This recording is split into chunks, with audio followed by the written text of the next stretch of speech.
और आज मतलब बस यही समझ लीजिए कि डिस्ट्रिक्ट एडमिनिस्ट्रेशन इतना फ्रस्ट्रेटेड था कि डीएम साहब खुद मेरे बाइक की चाबी छीन रहे हैं। तो ये वाली स्थिति जो है वो आज हो गई थी। कुछ माहौल जो है वो खराब हो गया था। खैर, माहौल अभी सच में बहुत बुरा चल रहा है हमारे शहर में और स्टेट में पॉलिटिकल इनस्टेबिलिटी हम लोग सब देख ही रहे हैं। तो यही सब चीजें हैं।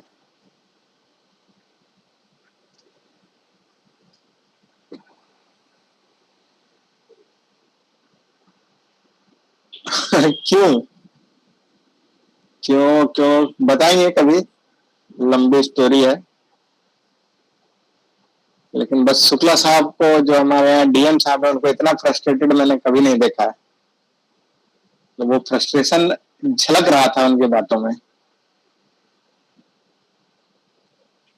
साथ में डीडीसी साहब थे, एसडीओ साहब थे, एसपी साहब थे और हाँ डीडीसी साहब भी थे। दो चार इंस्पेक्टर और डीएसपी रैंक के ऑफिसर्स भी थे। तो ये ऐसी स्थितियां जो है वो उत्पन्न हो गई हैं अभी।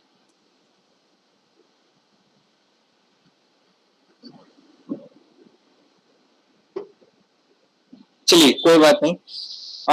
ये सब चीजें जो है वो छोटी मोटी चीजें हैं, होती रहती हैं। तो हम लोग जो है वो स्पेशल केसेस और इम्पोर्टेंट जजमेंट है जो कि भारत को ट्रांसफॉर्म करती हैं, उससे रिलेटेड चीजों को जो है वो हम लोग देख रहे थे, जिसमें कुछ इम्पोर्टेंट चीजों को हम लोगों ने देखा था। और इसमें जो है खास करके हम लोगों ने जो है वो रमेश थापर केस 1950 देखा। उसके बाद उसी से रिलेटेड श्रेया सिंघल का केस हम लोगों ने देखा। फिर उसके बाद चंपकम दोरईराजन का केस हम लोगों ने देखा। उसके बाद हम लोग अगर बात करें तो मेनका गांधी केस को भी जो है वो हम लोगों ने देखा। आज उसी क्रम में आगे बढ़ते हैं और हम लोग जो है वो Bachchan Singh case versus state of Punjab, Bachchan Singh versus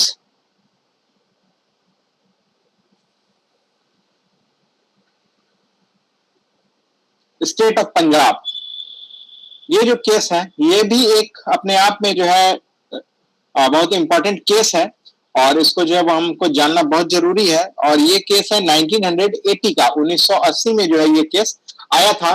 और ये केस जो है वो इंडिया में जो आज रेयरेस्ट ऑफ रेयर का जो मामला आता है, रेयरेस्ट ऑफ रेयर का जो मामला आता है, ये रेयरेस्ट ऑफ रेयर के मामले की जो शुरुआत है, ये जो टर्म है, ये जो डेफिनेशन है कि रेयरेस्ट ऑफ रेयर क्या होता है, वो इसी बच्चन सिंह केस में जो है वो माननीय supreme court, honourable supreme court ने जो है ये चीज को डिफाइन किया था कि what is rarest of rare crime. तो इसके बारे में हम लोग जो है वो समझते हैं, थोड़ा सा बैकग्राउंड जो है वो देखते हैं इसका क्या है। तो जो बच्चन सिंह केस है, इसमें हुआ क्या था कि एक तरह का मर्डर केस था। मर्डर केस में क्या था कि इसको हम लोग टेक्निकली बात करें तो आम भाषा में हम लोग कहते हैं मर्डर केस था। टेक्निकल भाषा में करें तो जो हमारा डेथ पेनल्टी है, डेथ पेनल्टी जो दिया जाता है, ये डेथ पेनल्टी का जो कॉन्स्टिट्यूशनल वैलिडिटी है, संवैधानिक जो इसका वैलिडिटी है, कॉन्स्टिट्यूशनल कॉन्स्टिट्यूशनल वैलिडिटी जो है, इस चीज को चैलेंज करने का काम जो है वो इस केस में किया गया था। डेथ पेनल्टी कितना हद तक संवैधानिक है, कितना हद तक गैर संवैधानिक है, इस चीज पर जो है इस केस में जो है वो चर्चा हुई थी बच्चन सिंह केस में। और जो हमारा सेक्शन 302 है आईपीसी का, इंडियन पिनल कोड का जो सेक्शन 302 है, ये हत्या और हत्या से संबंधित जो सजा है, इस चीज को जो है वो रिलेट करते हुए, हत्या और हत्या से संबंधित जो सजा है, इस चीज को जो है वो रिलेट करते हुए इंडियन पेनल कोड जो है वो था। और इसी को जो है वो इसी की कॉन्स्टिट्यूशनलिटी की, अगर ये सेक्शन किसी पे लगता है तो क्या उसका कोई कॉन्स्टिट्यूशनल राइट हनन होता है? यानी कि किसी को सेक्शन 302 के तहत अगर डेथ पेनल्टी अवार्ड किया जाता है तो उसमें कॉन्स्टिट्यूशन का एंगल कहां से जो है वो आता है, या कहीं कॉन्स्टिट्यूशन में जो उसके लाइफ, लिबर्टी, ये सब का जो प्रोविजन दिया गया है, यानी कि यूं कहें कि जो फंडामेंटल राइट कॉन्स्टिट्यूशन में दिया गया है वो इस डेथ पेनल्टी से कहीं छिन्न तो नहीं हो रहा है। तो यही जो है वो मैटर जो है वो यहाँ पर निकल के आया था। और उसके बाद जो इसमें डिसीजन आया उसमें टर्म निकल के आया rare, rarest of rare rarest of rare.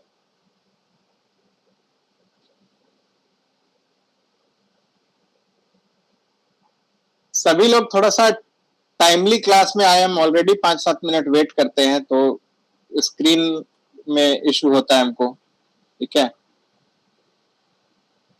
8-10 तक सब लोग कनेक्ट हो जाइए करिए प्लीज। तो ये जो है रेयरेस्ट ऑफ रेयर का जो फैसला है ये आया। तो इसमें जो हम लोग थोड़ा सा बैकग्राउंड को समझते हैं कि बच्चन सिंह नाम का एक व्यक्ति थे। बच्चन सिंह नाम का एक व्यक्ति थे, बच्चन सिंह। ये व्यक्ति क्या किए? मर्डर किए, हत्या किए 3 लोगों की। किन किन लोगों का भाई? तो देसा सिंह नाम के एक व्यक्ति जिसका नाम था दुर्गाबाई, महिला, और एक व्यक्ति जिनका नाम था वीरन by, Veeran, VEERN, Veeran by. तो ये क्या किए? बच्चन सिंह जो है ये इन तीनों का जो है वो मर्डर कर दिए, हत्या कर दिए।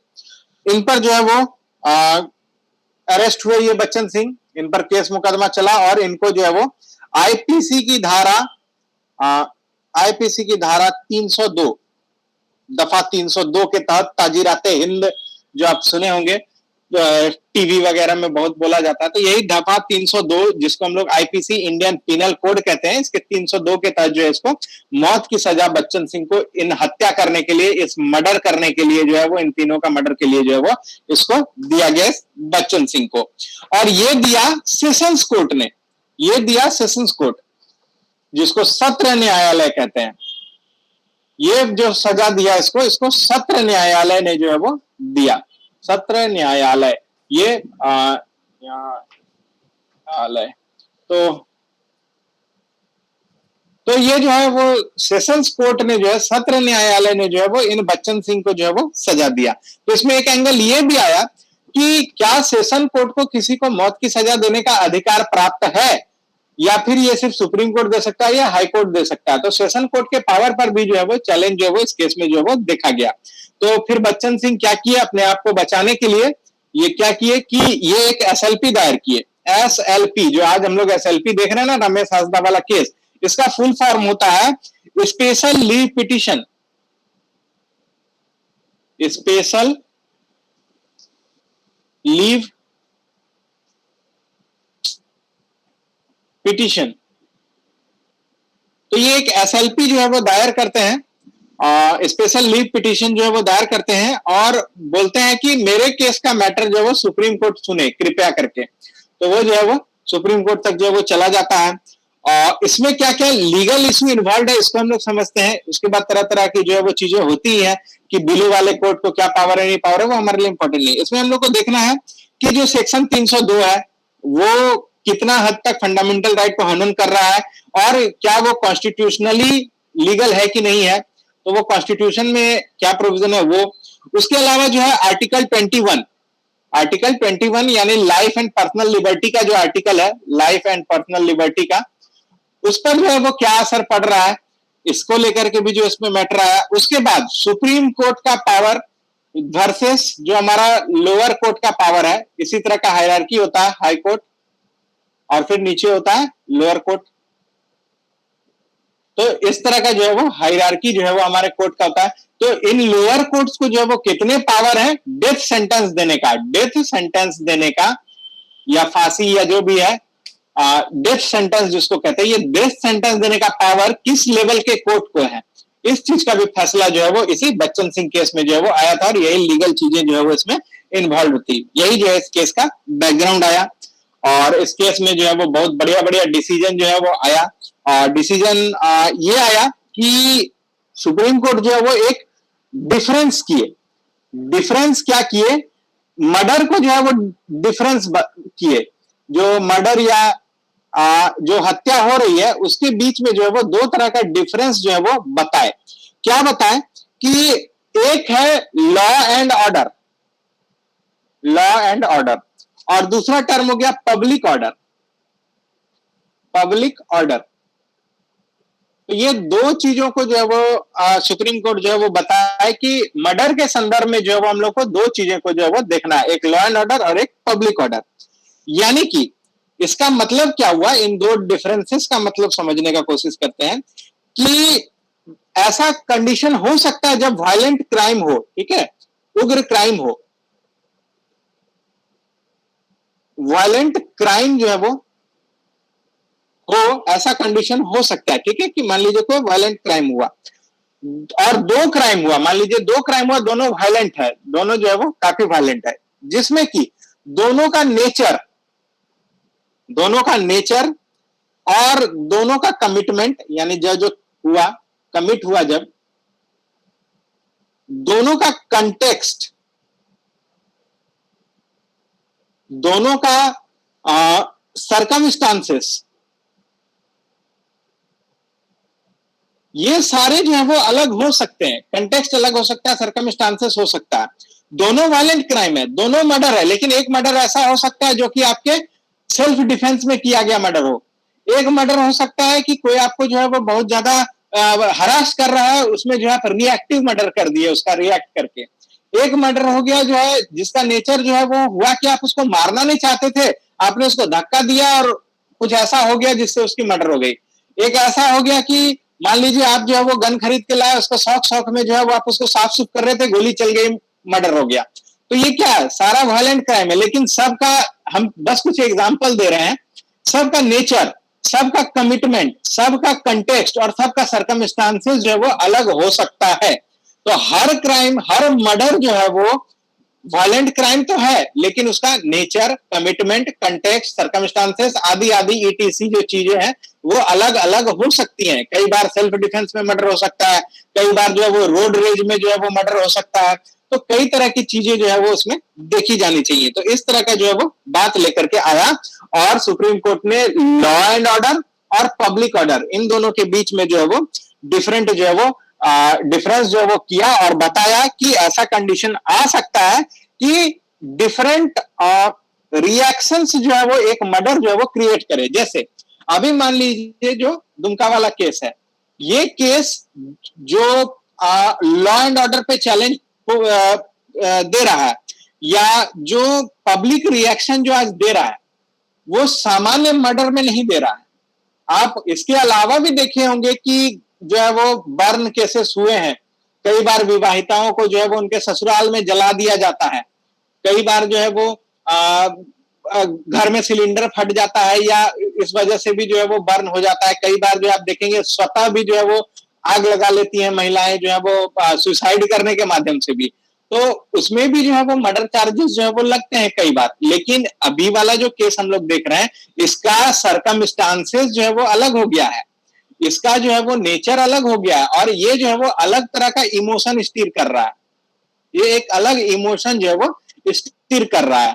तो हर चीज में जो है वो हम लोगों को जो है वो सुप्रीम कोर्ट ने जो है वो बताया कि इसका नेचर, कमिटमेंट, कंटेक्स्ट, सर्कमस्टांसेस ये सब जो है वो अलग हो सकता है।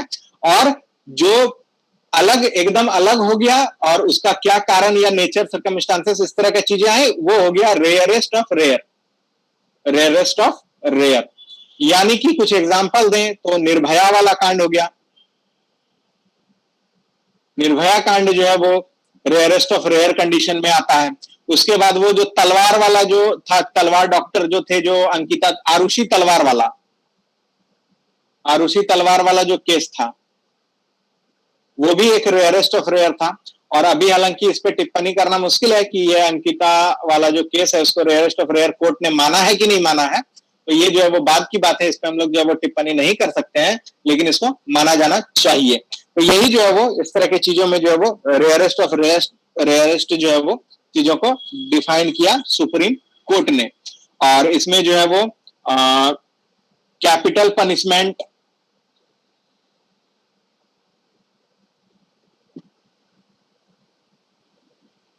को लेकर के भी जो है वो सुप्रीम कोर्ट ने जो है वो बताया कि रेयरेस्ट ऑफ रेयर केस में कैपिटल पनिशमेंट भी जो है वो दी जा सकती है। और ये जो है वो फिर एक टर्म आया ग्रेवेस्ट, इतना ग्रेव, इतना जिसका मन होता है गहन हत्या इतनी गहन मंशा से की गई हो कि वो जो है वो एक्सट्रीम हो जाए, एक्सट्रीम कल्पेबिलिटी जिसको बोला जाता है, यानी कि जो क्राइम है उसमें जो कल्प्रिट है, जो दोषी है, उसका दोष जो है वो एक्सट्रीम है, दोष जो है वो एक्सट्रीम है। तो इस तरह की चीजें जब अगर आती हैं किसी केस में, तो वो जो है रेयरेस्ट ऑफ रेयर केस जो है वो होगा। तो इस तरह की चीजें जो है वो इसमें डिफाइन किया गया है। उम्मीद है कि आपको जो है ये समझ में आएगा बच्चन सिंह का केस कैसे जो है वो रिलेटेड है रेयरेस्ट ऑफ रेयर क्राइम से। यहां तक में कोई सवाल?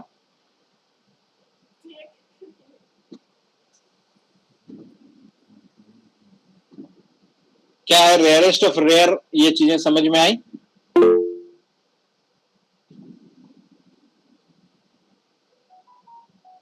सर ये जो बच्चन केस है, हाँ सर वो मेनली क्रिमिनल मैटर पे अपने मतलब डिसीजन आया ना, उसको तो फंडामेंटल राइट से तोड़ने वाला नहीं है। नहीं, इसको फंडामेंटल राइट उसमें तो देखा जाता है ना। कोई भी मान लीजिए अगर आपको डेथ पेनल्टी दिया गया, डेथ पेनल्टी दिया गया, तो डेथ पेनल्टी में आर्टिकल 21 का स्कोप तो देखा ही जाता है। तो इसमें जो है वो आर्टिकल 21 के स्कोप को भी देखा गया था, लेकिन इस पे जो है वो ये बात बोला गया है कि 21 को तो ये अट्रैक्ट कर रहा है, लेकिन 19 को जो है वो अट्रैक्ट नहीं कर रहा है। ये भी सुप्रीम कोर्ट ने बोला था कि ये जो बच्चन सिंह का केस है, ये आर्टिकल 19 को जो है वो किसी भी तरह से जो है वो अट्रैक्ट नहीं कर रहा है। इसका एप्लीकेशन जो है यहाँ पर लागू नहीं होता, लेकिन 21 लागू होता है। लेकिन उसका क्राइम इतना हीनियस था, इतना ज्यादा उसका एक्सट्रीम कल्पेबिलिटी था कि उसको आर्टिकल 21 के तहत जो है वो जीवन जो है वो नहीं दिया जा सकता है। तो ये चीज भी उसने मेंशन किया गया था। हालांकि फंडामेंटल राइट को लेकर के इस बच्चन सिंह केस में जो है कुछ नहीं किया गया था, क्योंकि अभी रेयरेस्ट ऑफ रेयर का जो केसेस है ये बढ़ रहा है, तो इस वजह से इसको भी जो है वो ध्यान में रखना है कि रेयरेस्ट ऑफ रेयर केस का डिसीजन, ये जो टर्म है, ये जो जुडिशियरी द्वारा क्वाइन किया गया है, सिर्फ क्वाइन ही नहीं, क्वाइन और डिफाइन दोनों किया गया है। तो क्वाइन और डिफाइन दोनों जो है वो रेयरेस्ट ऑफ रेयर केस जो है वो किया गया है इसी बच्चन सिंह केस में। क्लियर है? और किन्हीं को कोई सवाल?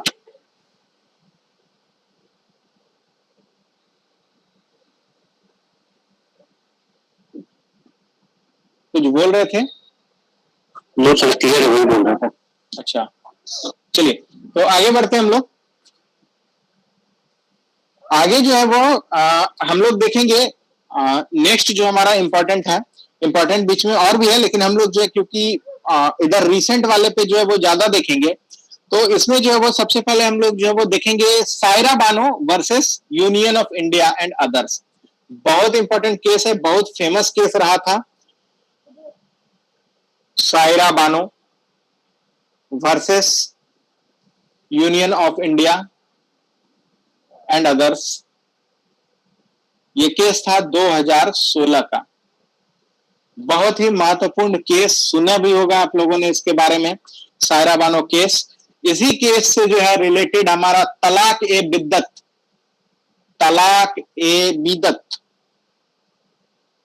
जिसको हम लोग आम बोलचाल भाषा में ट्रिपल तलाक जो है वो कह रहे हैं,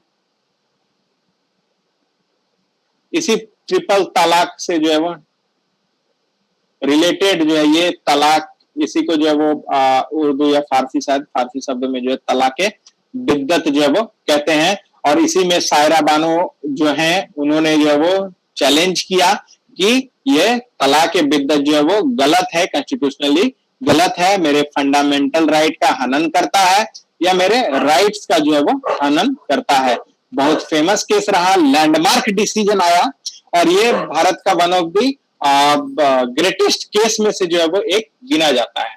तो आइए इसके बैकग्राउंड को जो है वो हम लोग समझते हैं। यहाँ पे बैठा हर व्यक्ति इतना लर्नेड है जो इस केस के बारे में जो है वो सुना होगा, कुछ लोगों ने स्टडी भी अच्छा किया होगा। तो क्या हुआ कि जो प्रैक्टिस ऑफ तलाक बिद्दत है,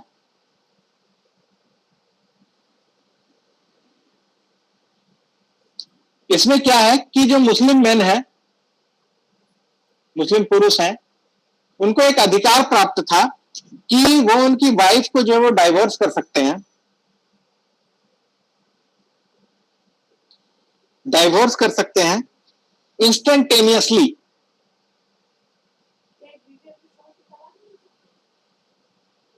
इंस्टेंटेनियसली एंड इरिवोकेबली, यानी कि तुरंत, और उसको वापस नहीं ले सकते। एक बार जो उन्होंने ये तलाके बीदत जो है वो कर दिया, तो और वो इंस्टेंट कर सकते हैं और वो इरिवोकेबल है। एक बार जो इन्होंने जो है वो कह दिया तलाक, तो ये इरिवोकेबल है। तो इसी चीज को जो है वो चैलेंज किया गया। सायरा बानो जो है वो पिटिशनर बनी और केस जो है वो काफी फेमस हुआ और बहुत अच्छा जो है वो इस पे डिसीजन आया। मुस्लिम वुमेन्स के राइट्स को जो है वो प्रोटेक्ट किया गया इस केस में। आइए इसको जो है वो समझते हैं, इसके बैकग्राउंड को और अच्छे से। क्या हुआ कि एक व्यक्ति थे रिजवान अहमद, रिजवान अहमद, इनकी शादी जो है वो सायरा बानो से हुई, सायरा बानो से हुई 2001 में, 2001 में इनकी शादी हुई। इनके दो लीगल जो है वो क्या कहे चिल्ड्रन हुए, दो बच्चे भी हुए लीगल, मतलब जो ठीक है लीगल समझ गए। तो रिजवान अहमद का विवाह जो है वो 2001 में सायरा बानो से जो है वो होता है। इन दोनों के रिलेशनशिप से दो बच्चे होते हैं और इनका लाइफ जो है वो ठीक ठाक चल रहा होता है। लेकिन 2015 में ये रिजवान अहमद जो है वो अफर्म करते हैं, कहते हैं इनको जो है वो कि हम जो है वो एक विटनेस के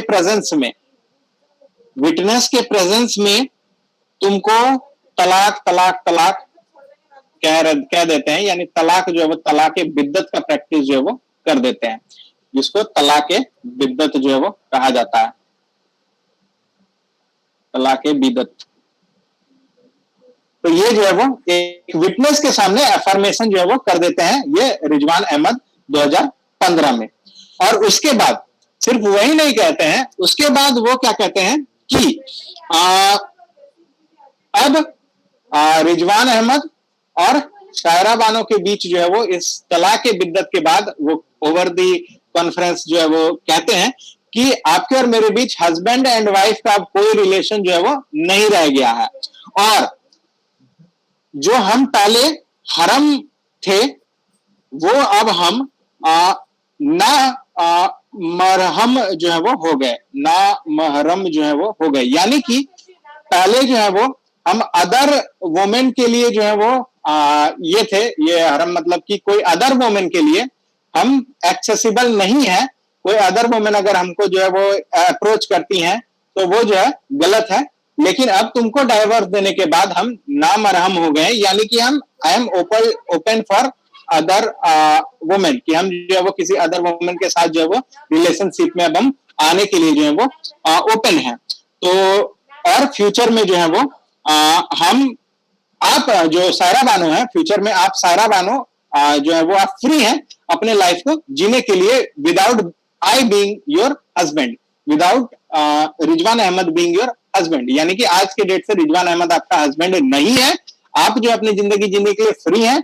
हम जो है अब हरम नहीं है, अब हम ना महरम जो है वो हो चुके हैं, यानी कि अब जो है वो हम किसी महिला से जो है वो बंधे हुए, किसी वैवाहिक बंधन से बंधे हुए नहीं है। अब हम जो है वो ओपन है ताकि हम जो है वो अदर मैरिज या जो भी चीजें हैं वो हम कर सकें। तो यही जो है वो इस केस का बैकग्राउंड रहा। इस पे जो है वो सायरा बानो जो है वो उन्होंने एक सुप्रीम कोर्ट में जा करके जो है वो एक पिटीशन दिया कि जो है वो जो तलाके बिद्दत है, ये तलाके बिद्दत जो है वो जो ये तलाके बिद्दत है, ये जो है वो उनके हस्बैंड के द्वारा जो प्रोनाउंस किया गया है, ये जो है वो इसको जो है वो गलत जो है वो है, ये गलत है, ये जो है वो सही नहीं है। ओवर द फोन इंस्टेंटेनियसली जो है वो आप हमको तलाक जो है वो नहीं दे सकते, ये मेरे राइट का जो है वो हनन है। तो और इस जो ये प्रैक्टिस किया है, इस प्रैक्टिस को जो है वो वॉइड कर देने के लिए जो है वो पिटीशन सुप्रीम कोर्ट में देती है कि उसको खारिज करने के लिए जो है वो पिटीशन जो है वो देती हैं। बहुत इंटरेस्टिंग आर्ग्यूमेंट प्रस्तुत करती हैं ये सायरा बानो अपने वकील के माध्यम से। आर्ग्यूमेंट क्या रहता है कि जो तलाक बिद्दत है, तलाक ए बिद्दत है, ये जो है वो शरीयत कानून जो है, जिसको हम लोग इंग्लिश में मुस्लिम पर्सनल लॉ कहते हैं, मुस्लिम पर्सनल लॉ कहते हैं, ये इस शरीयत कानून का, इस शरीयत लॉ का पार्ट नहीं है, नॉट ए पार्ट। ये तर्क जो है वो देती हैं सायरा बानो कि ये जो तलाक बिद्दत हमको दिया गया है, जिस शरीयत कानून का हवाला देते हुए, शरीयत कानून का जो है वो हवाला देते हुए, या जिस मुस्लिम पर्सनल लॉ का हवाला देते हुए ये हमको तलाक बिद्दत दिया गया है, ये एग्जिस्ट ही नहीं करता है। पहला उन्होंने ये तर्क दिया। उसके बाद जो है ये जो रूल ऑफ डिसीजन है, रूल ऑफ डिसीजन जो है, जो रिजवान अहमद ने जो रूल ऑफ डिसीजन है, ये रूल ऑफ डिसीजन भी जो है वो इस शरीयत कानून के हिसाब से जो है वो नहीं किया है। यानी कि आप जो है वो, कहने का मतलब है किसी, हो सकता है थर्ड पर्सन, फोर्थ पर्सन के इन्फ्लुएंस में आके जो है वो आप इस रूल को जो है या जो है वो फॉलो कर रहे हैं, ना कि आप हमसे डिस्टर्ब होके या हमसे बात करके, यानी कि वाइफ और हस्बैंड जो है वो आपस में बात करके ये बात को नहीं किए हैं, बल्कि हस्बैंड किसी और इन्फ्लुएंस में आके, किसी बाहरी इन्फ्लुएंस में आकर के जो है वो हमसे जो है वो तलाक बिद्दत का जो है वो ये किए। यानी कि मेरे और आपके बीच में ये म्यूचुअल जो है वो तलाक बिद्दत का कोई कॉन्सेप्ट नहीं आया। आप कहीं बाहर थे या किसी बाहर के इन्फ्लुएंस में आकर के जो है वो आप हमको कर रहे हैं, तलाक बिद्दत जो है वो हमको दे रहे हैं। तो ये भी जो है इस बात को चैलेंज की उन्होंने कि ये जो है, हो सकता है इनका ब्रेन वॉश किया गया हो सकता है इनको कुछ खिला पिला दिया गया हो सकता है ये जो है वो अपने होशो हवास में ना हो, इस तरह की कुछ भी चीजें जो है वो हो सकती है। जब कोई थर्ड फोर्स, बाहरी फोर्स इसको इन्फ्लुएंस कर रहा है, तो हम इस बात को कैसे माने? हो सकता है कोई बंदूक के नोक पे हमसे ये करवा रहा हो, हू नोस। तो ये जो है वो स्थितियां जो है वो उत्पन्न हो सकती थी। तो इनका जो रूल ऑफ डिसीजन है, इसको भी जो है वो उन्होंने चैलेंज किया कि ये सही नहीं हो सकता है।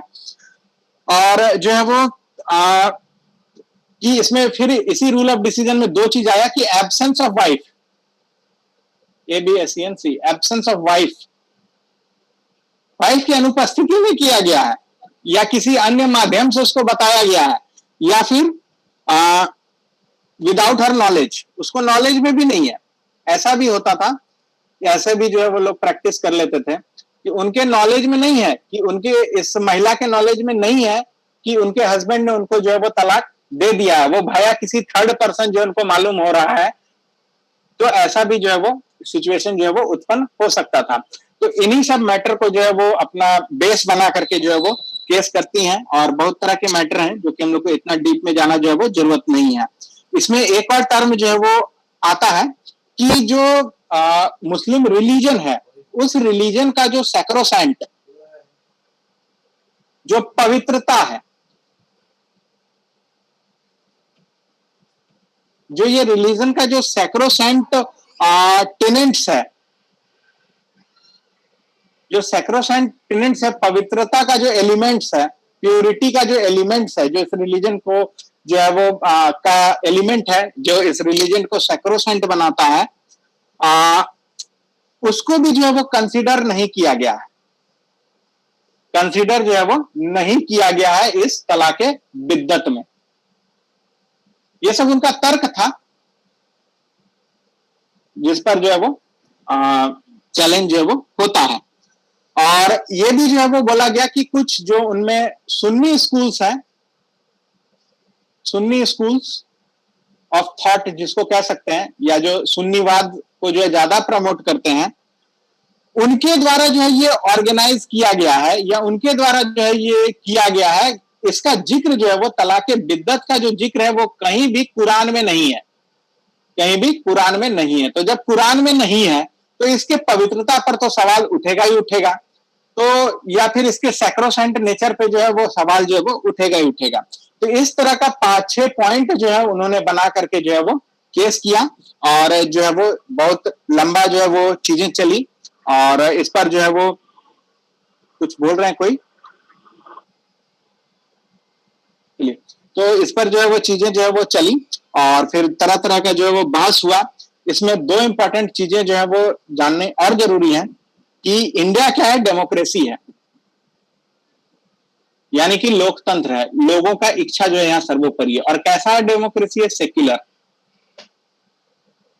सेक्युलर यानी कि भारत जो है वो किसी धर्म की ओर जो है वो, भारत का कोई राष्ट्र जो है वो धर्म नहीं है, किसी धर्म को जो है वो प्रमोट नहीं करता है, वो सेक्युलर है। तो भारत एक सेक्युलर डेमोक्रेसी है। और सेक्युलर डेमोक्रेसी में रिलीजियन रिलीजियन जो है वो किसी को इक्वल स्टेटस या डिग्निटी ये नहीं छीन सकता। कोई भी रिलीजन जो है वो सेक्युलर डेमोक्रेसी के अंतर्गत आपका इक्वालिटी का स्टेटस और आपकी डिग्निटी को जो है वो नहीं छीन सकता है। आपका जो डिग्निटी है वो, चाहे आप किसी भी रिलीजन के हैं, वो मेंटेन करना एक डेमोक्रेटिक देश का जो है वो काम है। आपको इक्वल स्टेटस देना, चाहे आप किसी भी जेंडर के हो, मेल हो, फीमेल हो, किसी भी कास्ट के हो, हिंदू हो, मुस्लिम हो, किसी भी ग्रुप के हो, मार्जिनलाइज्ड हो। लेकिन क्योंकि भारत एक डेमोक्रेसी है और सेक्युलर डेमोक्रेसी है, तो धर्म के आधार पर जो है हम किसी के इक्वल स्टेटस को नहीं छीन सकते, किसी के डिग्निटी को नहीं छीन सकते। तो यह भी जो है कंसीडर करने वाली बात है कि भारत किस तरह का, भारत जो स्टेट है, भारत के स्टेट का नेचर क्या है, नेचर ऑफ इंडिया क्या है।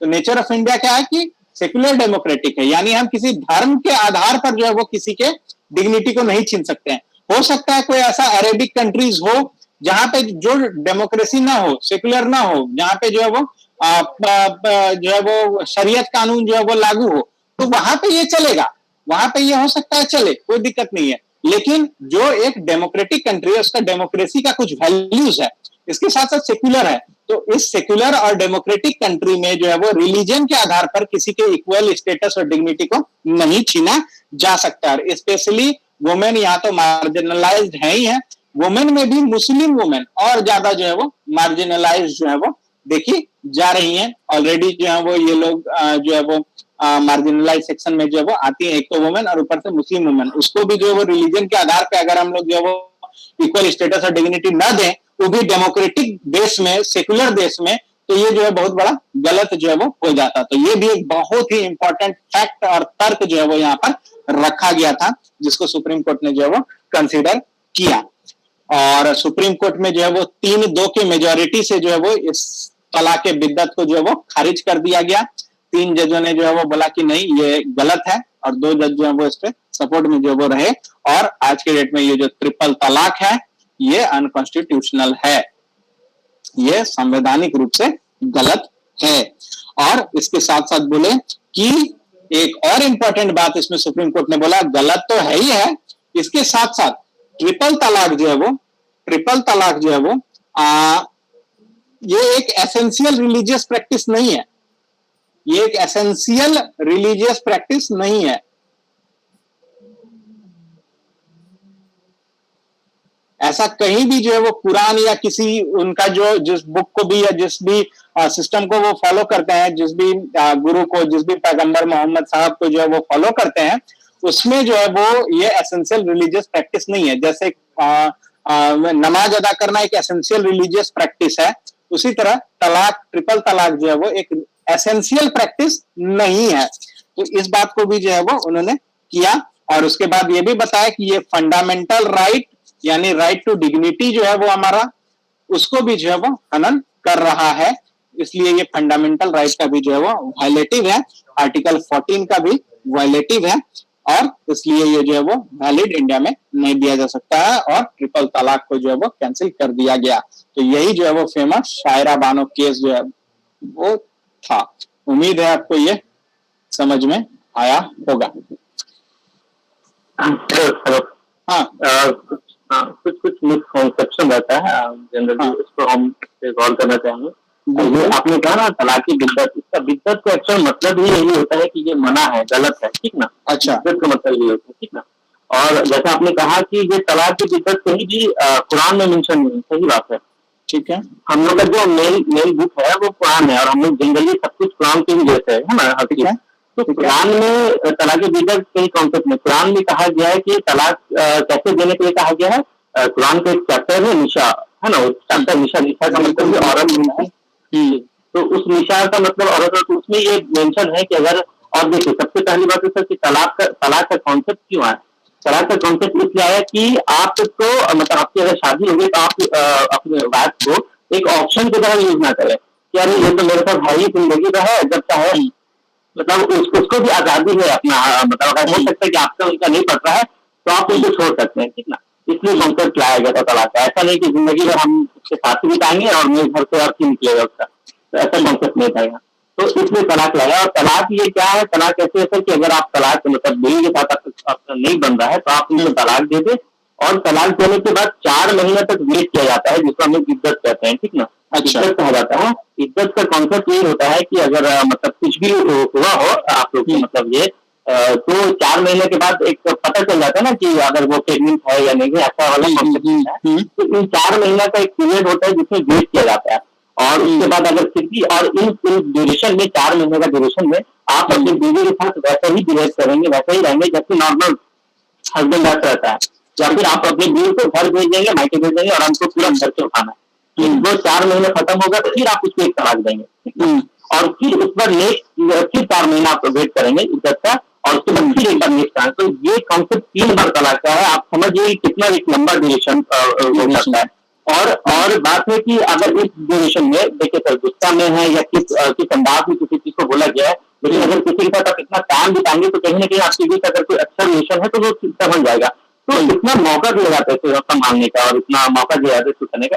तो एक्चुअल तलाक यही है। और अभी आप न्यूज में सुन रहे होंगे तलाक हसन, ठीक ना।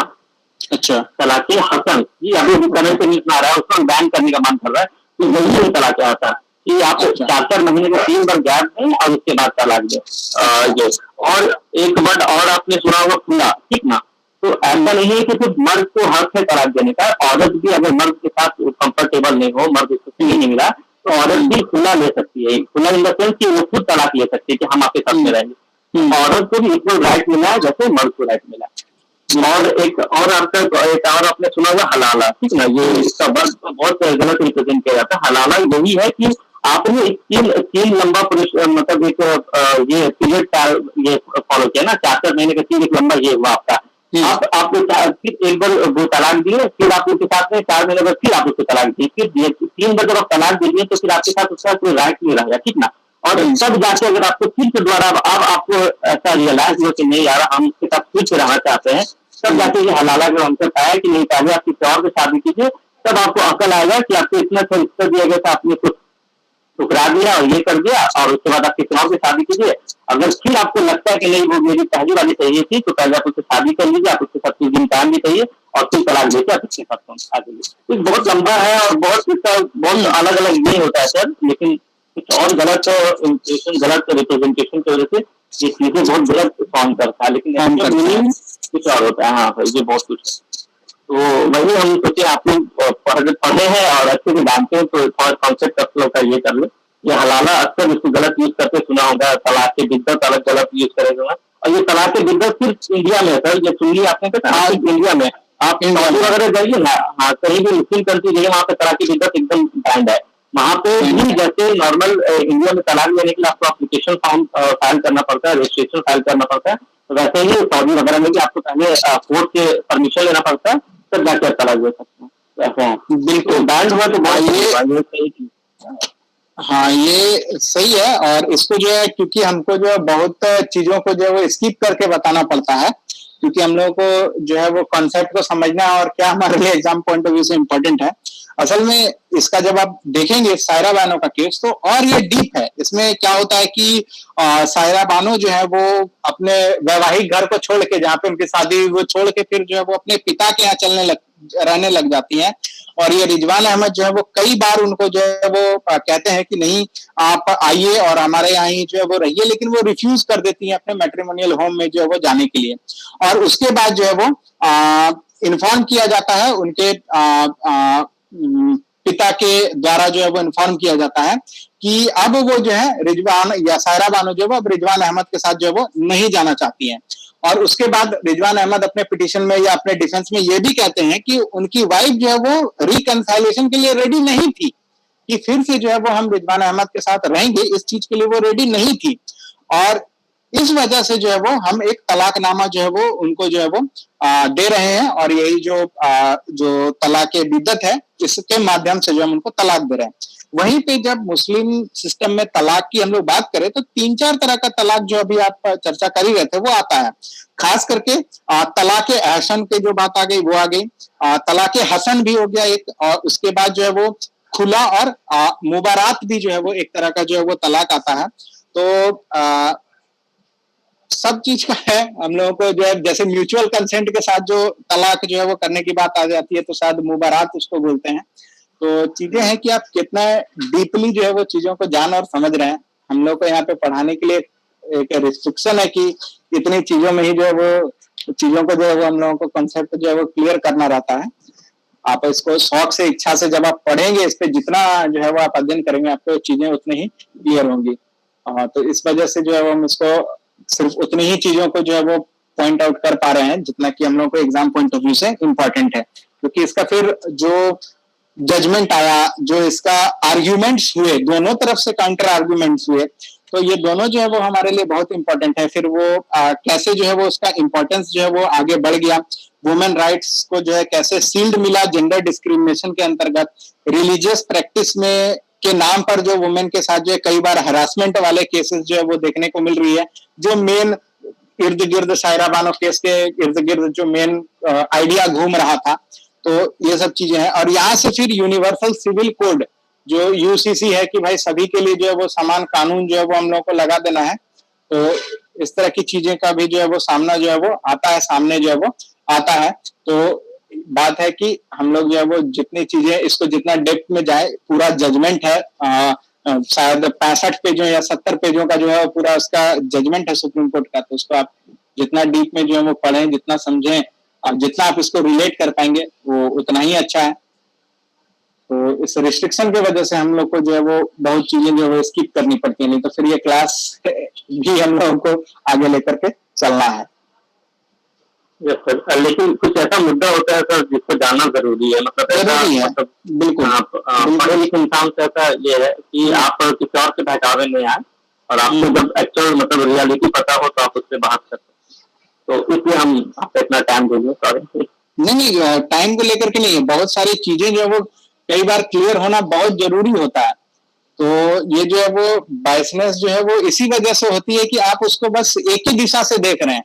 वो 6 जो है वो आपको 9 भी जो है वो दिख सकता है अगर आप इस दिशा से देख रहे हैं तो इस वजह से जो है वो कम से कम लर्नेड लोगों से, हम लोग जो पढ़े लिखे लोग हैं, उनसे ये चीज जो है वो एक्सपेक्टेड है कि वो चीजों को दोनों दिशा से देखें और तब किसी चीज पर जो है वो फैसला करें। ऐसा नहीं है कि रिलीजियस टेंडेंस है तो वो सब कुछ जो है वो सही हो या सब कुछ गलत ही हो। सब चीज के पीछे जो है कुछ फैक्ट्स, फिगर, कुछ तर्क हैं। वो तर्क कई बार जो है वो आज के डेट पे जो है वो रेलिवेंट नहीं लगते। आज के डेट में जो है वो रेलिवेंट कई बार जो है वो नहीं लगते हैं। हो सकता है प्रीवियसली वो रेलिवेंट रहे हो, क्योंकि सोसाइटी ट्रांसफॉर्म कर रहा है, सोसाइटी ट्रांसफॉर्म कर रहा है और हम लोग एक कॉस्मोपॉलिटन सोसाइटी की ओर बढ़ रहे हैं। तो जो हम लोग कॉस्मोपॉलिटन सोसाइटी की ओर जैसे जैसे बढ़ते जाएंगे तो रिलीजियस जो हमारा रिजिडिटी है ये जो है धीरे धीरे डैमेज होता जाएगा, धीरे धीरे डैमेज होता जाएगा। और कॉस्मोपॉलिटन सोसाइटी में पर्सनल लिबर्टी ये जो है वो इस पर जो है वो मोर फोकस होएगा। और ये पर्सनल लिबर्टी को हैम्पर करने वाले, चाहे रिलीजियस एलिमेंट हो, सोशल एलिमेंट हो या इकोनॉमिक एलिमेंट हो, वो सारे जो है वो आपके साथ कंफ्लिक्ट जो है वो करते चले जाएंगे। अगर मान लीजिए कोई रिलीजन कहता कि आपको जो है वो सुबह 5 बजे उठना अनिवार्य है, नहीं उठे तो आप उस रिलीजन से निकाल दिए जाएंगे, तो आज के डेट में युवा बगावत कर देता है। जो युवा 4 बजे आज सो ही रहा है, 12-1 बजे तक तो पढ़ रहा है, 1 बजे से 2 बजे तक वो अपना चैटिंग बिटिंग कर रहा है, 3 बजे जाकर वो सो रहा है, वो 5 बजे कहां से उठेगा। तो जब उसको ये करना पड़ता तो या तो वो इस रूटीन को नहीं फॉलो करता या नहीं करता। एक एग्जांपल बस बता रहे हैं। तो वो क्या करता कि अपने पर्सनल लिबर्टी पर हैम्पर पाता कि मेरा रिलीजियस एलिमेंट, 5 बजे उठने वाला एलिमेंट मेरे पर्सनल लिबर्टी को हैम्पर कर रहा है। और जहां पर्सनल लिबर्टी को आपको हैम्पर करेगा वहां पे बगावत होना जो है वो तय है। तो ये जो कॉस्मोपॉलिटन सोसाइटी आज के डेट में बनते चला जा रहा है, ये पर्सनल लिबर्टी को जो है वो ज्यादा फोकस देता है, जो कि मेनली कॉन्सेप्ट ऑफ वेस्ट है, कॉन्सेप्ट ऑफ वेस्ट है। इसको खास करके आप देखेंगे तो जो ड्रेस कोड है, अभी इस पर जो है वो बहुत ज्यादा बहस जो है वो चल रहा है इस पर। ये क्या है? ये ड्रेस कोड जो है वो आपके पर्सनल लिबर्टी और कॉस्मोपॉलिटन चीजों से जो है वो रिलेट जो है वो कर रहा है। यानी कि हम जो है वो पर्सनल लिबर्टी और कॉस्मोपॉलिटनिज्म जो हमारा है, उसके बीच में जो है वो उसके और अपने बीच में जो हमारा चीजें जो आ जा रही हैं, उसी के बीच का जो ये टसल जो है वो हम लोग को देखने को एक्चुअल में जो है वो मिल रहा है। तो यही सब जो है वो, और ये आज की बात नहीं है, ये आगे पहले भी हुआ, ये हमारे फादर और ग्रैंडफादर के समय में भी हुआ, और हमारे अगले जनरेशन में भी जो है ये होगा। तो इस चीज को, ये एक एसेंशियल पार्ट है, ये एक एसेंशियल पार्ट है। इसका एक उदाहरण ये भी है कि आज से 100 साल पहले समुद्र क्रॉस करना भारत में जो है वो बुरा माना जाता था, और आज के डेट में सेलिब्रेट किया जाता है। आप अगर विदेश जाइएगा ना, तो आपके बगल का 3 मोहल्ला जानेगा कि वो लड़का लंदन में रहता है, वो यूएसए में रहता है, वो विदेश में पढ़ता है, विदेश में नौकरी करता है। और यही बात आप 100 साल पहले करते तो आप जो है वो जात निकाला हो जाते, धर्म निकाला हो जाता है, तो एग्जाइल कर दिया जाता। तो ये क्या है कि धीरे धीरे जो कॉस्मोपॉलिटनिज्म जो बढ़ रहा है, वो जो है वो इस चीजों को जो है वो फ्लिप कर रहा है, चीजों को, ये समय के साथ जो बढ़ रहा है। इसको जो है वो आप कंज्यूमरिज्म से भी जो है वो रिलेट कर सकते हैं, कंज्यूमरिज्म से भी जो है वो रिलेट कर रहे हैं। तो जो कंज्यूमरवाद वाली कंपनियां जो कंज्यूमरिज्म को बढ़ावा दे रही हैं, प्राइवेट इंटरप्राइजेस, वो जो है कॉस्मोपॉलिटनिज्म को जो है वो बढ़ावा दे रहे हैं। मतलब यह है ना कि आज के डेट में घर का लस्सी पीना जो है वो शायद आपको बुरा लगे, लेकिन आप थम्स अप पी रहे हैं तो उसका वो कंपनी जो है वो आपको बता रही है कि उसका केन को होल्ड भी कैसे करना है। मतलब 2 उंगलियों के बीच में टेस्ट द ठंडर, अगर आप वो 2 उंगली की जगह पूरा मुट्ठी से पकड़ लेते हैं तो ठंडर टेस्ट नहीं होगा आपको। आप 2 उंगली से ऐसे आगे करके और बीच में केन फंसा के पकड़ के पीते हैं ना, तो वो टेस्ट आप ठंडर का टेस्ट तभी ले पाएंगे। तो ये क्या है कि एक तरह से जो है वो बाजारवाद को जो है वो प्रमोट कर रहा है, और नया जो जनरेशन है वो इसके पीछे पागल है, और धीरे धीरे हम लोग जो है वो कॉस्मोपॉलिटनिज्म की ओर जा रहे हैं। तो यही जो है वो हम लोगों का जो मतलब चेंजेस हम लोग को देखने को मिल रहा है। जो सोशियोलॉजी है,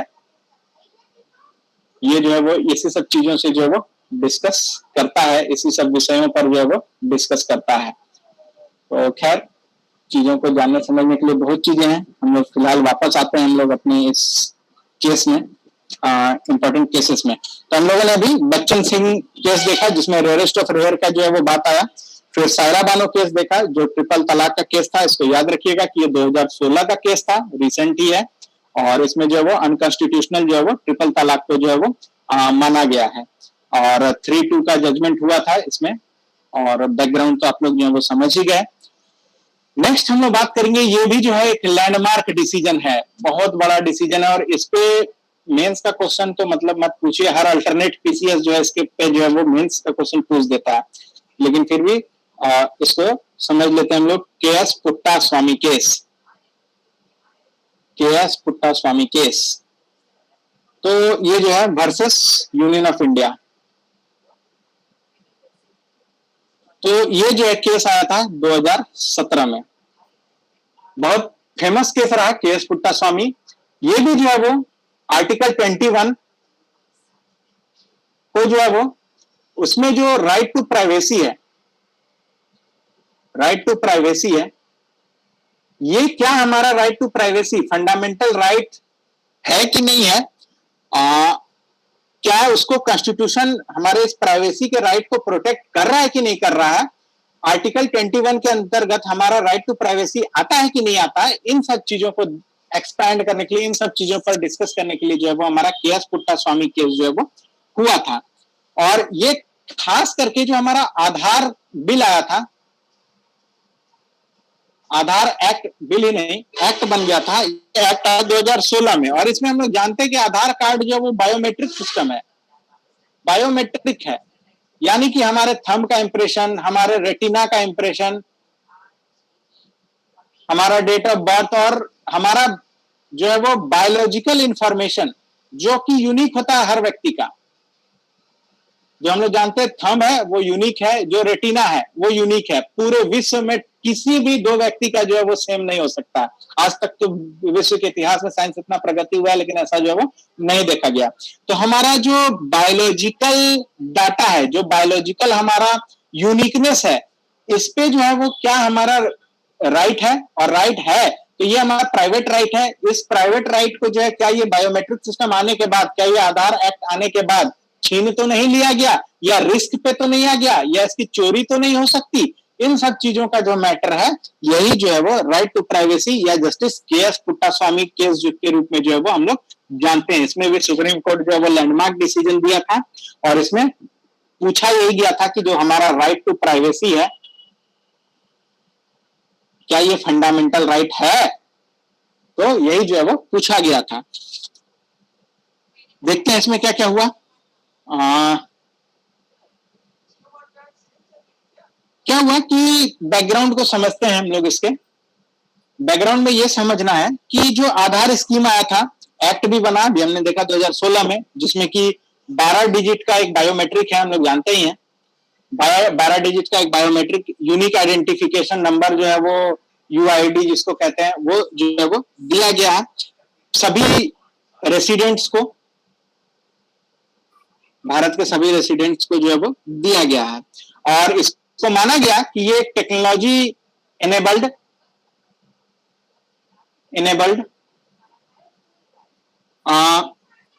पब्लिक सर्विस डिलीवरी सिस्टम बनेगा। पब्लिक सर्विस डिलीवरी सिस्टम, यानी कि जो VRY डिलीवरी सिस्टम, तो पब्लिक को जो हम लोग सर्विस दे रहे हैं, जो सेवा दे रही है सरकार, उस सेवा को जो है वो डिजिटली इनेबल करके, टेक्नोलॉजी से इनेबल करके जो है वो हम लोग दे रहे हैं। इसी पर्पज से जो है वो आधार बिल जो है वो लाया गया, आधार एक्ट जो है वो बनाया गया, ताकि करप्शन आदि जो है वो खत्म किया जा सके। और इसमें फिर क्या हुआ कि आधार कार्ड बनाने के लिए हम लोग जो है वो कलेक्ट करने लगे। क्या कलेक्ट करने लगे भाई? तो बायोमेट्रिक डाटा, हमारा बायोमेट्रिक डाटा जो है वो हम लोग कलेक्ट करने लगे। हम लोग सब जानते हैं बायोमेट्रिक डाटा ही कलेक्ट हो रहा है। तो क्या ये बायोमेट्रिक डाटा को कलेक्ट करना, ये हमारे राइट टू प्रिवेसी का वायलेशन तो है या नहीं है?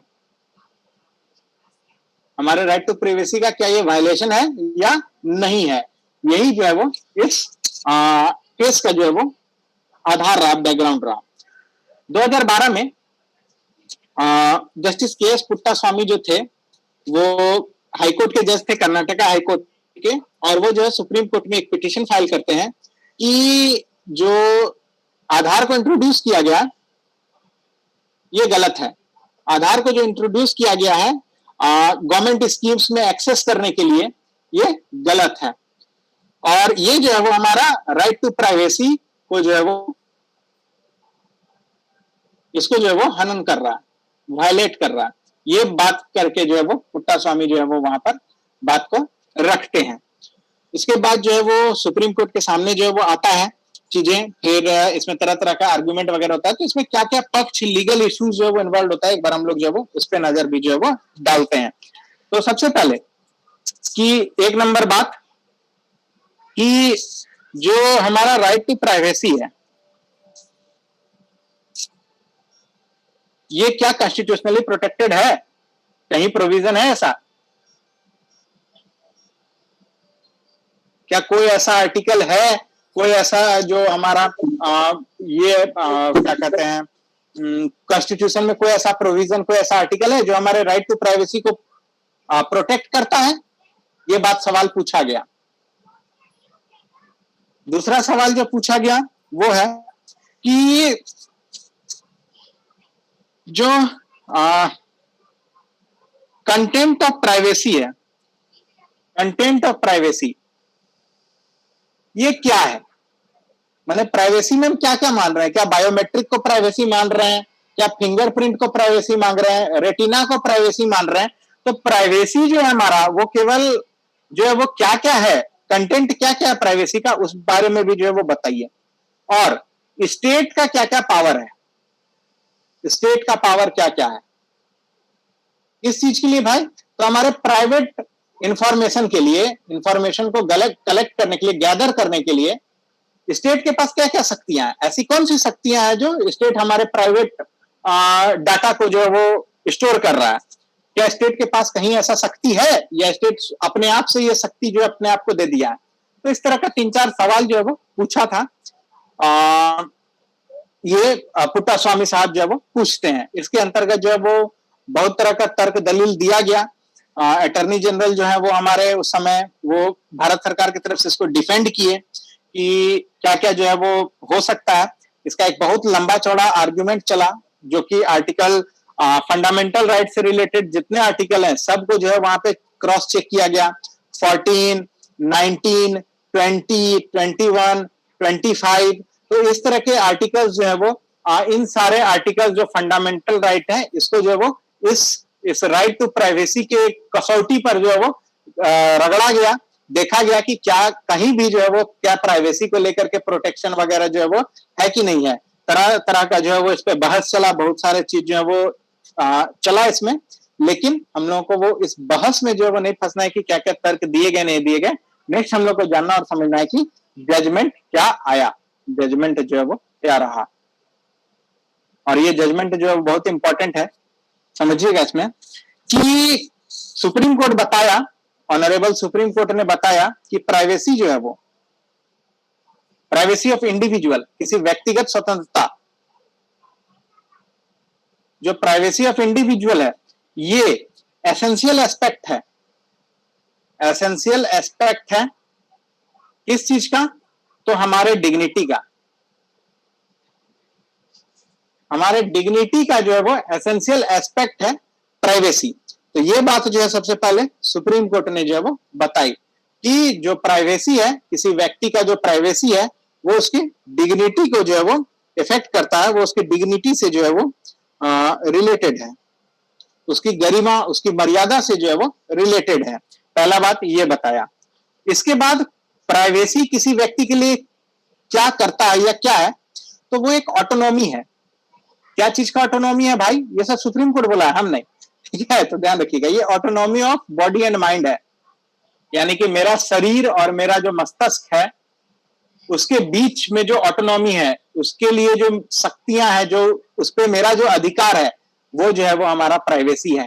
तो जो प्राइवेसी ऑफ इंडिविजुअल पे जो सवाल उठाते कि प्राइवेसी क्या है, यानी कि मेरे शरीर, मेरे बदन और मेरे दिमाग पे जो मेरा अधिकार है, वही मेरी प्राइवेसी है। यानी कि हमको जो भी चीज हमको ऐसा लगे जो कि मेरे बॉडी या माइंड से रिलेटेड है और इस पर जो है वो हमको अधिकार प्राप्त है, वो जो है प्राइवेसी है। तो ये चीज को जो है वो बताए हैं। और ये हमारे संविधान का काम है कि हमारे बॉडी और माइंड का ऑटोनॉमी को जो है वो मेंटेन करे, ये मेंटेन करे, ये हमारे कॉन्स्टिट्यूशन का काम है। इसी वजह से जो है वो इतना बड़ा जो है वो कॉन्स्टिट्यूशन जो है वो लिखा गया है। तो ये बात कोर्ट कहते हैं। उसके बाद इन्होंने कहा कि जो लाइफ है और जो हमारा लिबर्टी है, यानी जो हमारी स्वतंत्रता है, जिंदगी है और जो स्वतंत्रता है, ये कॉन्स्टिट्यूशन की वजह से नहीं है। ये कॉन्स्टिट्यूशन है इसलिए हमारी लाइफ या लिबर्टी है, ये बात नहीं है। ये जो हमारा लाइफ और लिबर्टी है, ये क्रिएशन है, ये क्रिएशन है। यानी भगवान या जो भी हमारे बनाने वाले हैं, ये क्रिएशन है, नेचुरल क्रिएशन है। ये कॉन्स्टिट्यूशन ने क्रिएट नहीं किया आपके जीवन को या आपके स्वतंत्रता को, जबकि कॉन्स्टिट्यूशन ने आपके जीवन और स्वतंत्रता को लिमिट करने का ही काम किया। तो ये बात भी तर्क दिया कि लाइफ और लिबर्टी जो है वो एक क्रिएशन है, इसलिए जो है वो कॉन्स्टिट्यूशन किसी क्रिएशन को जो है वो बार नहीं कर सकती है, रोक जो है वो नहीं लगा सकती, या उस पर जो है वो रिस्ट्रिक्शन जो है वो नहीं कर सकती है। तो ये बात भी जो है वो कोर्ट ने कहा। और इसके बाद जो है वो आर्टिकल 21 के अंतर्गत जो हमको लाइफ और पर्सनल लिबर्टी का जो अधिकार दिया गया है, इसमें जो एलिमेंट्स ऑफ प्राइवेसी हैं, एलिमेंट्स ऑफ प्राइवेसी जो है,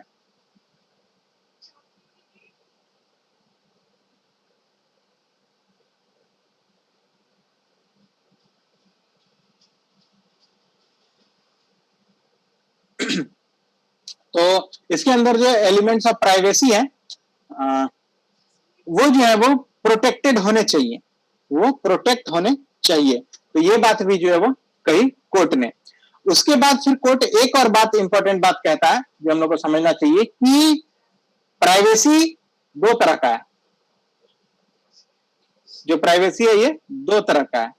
क्या क्या भाई? तो पहला है पॉजिटिव और दूसरा है नेगेटिव, नेगेटिव कंटेंट। तो पॉजिटिव कंटेंट है और नेगेटिव कंटेंट है। नेगेटिव में क्या है? ये स्टेट को रोक लगाने या कंस्ट्रेंट लगाने के लिए जो है वो पावर देता है। यानी कि सॉरी, स्टेट जो नेगेटिव कंटेंट है वो स्टेट को किसी तरह का रोक या पावर लगाने से किसी तरह का रोक लगाने से जो है वो रोकता है। यानी इंसान के जीवन में, लिबर्टी में जो है वो रोक लगाने से रोकता है। नेगेटिव जो हमारा प्राइवेसी है वो रोकता है स्टेट को किसी के लिबर्टी में जो है वो हस्तक्षेप करने से। वहीं पे जो पॉजिटिव है वो एक ऑब्लिगेशन सेट करता है, स्टेट को एक ऑब्लिगेशन सेट करता है, स्टेट पर एक जो है वो तय करता है कि स्टेट, राज्य, आप कुछ ऐसा काम करिए ताकि लोगों की प्राइवेसी प्रोटेक्ट हो, प्रोटेक्ट हो। यानी हमारी प्राइवेसी को प्रोटेक्ट करना किसका काम है? स्टेट का काम है। स्टेट का ये ऑब्लिगेशन है, स्टेट का ये जो है वो नेसेसरी काम है कि हमारी प्राइवेसी प्रोटेक्ट हो। और दूसरा, स्टेट जो है वो हमारे प्राइवेसी को न रोके, हमारे लिबर्टी को जो है वो अगर रोकता है तो उस पर जो है वो कंट्रोल करने का काम भी जो है वो सुप्रीम कोर्ट कर सकता है। या स्टेट को ऐसी कोई शक्ति नहीं है कि वो हमारे प्राइवेसी को रोक सकता है।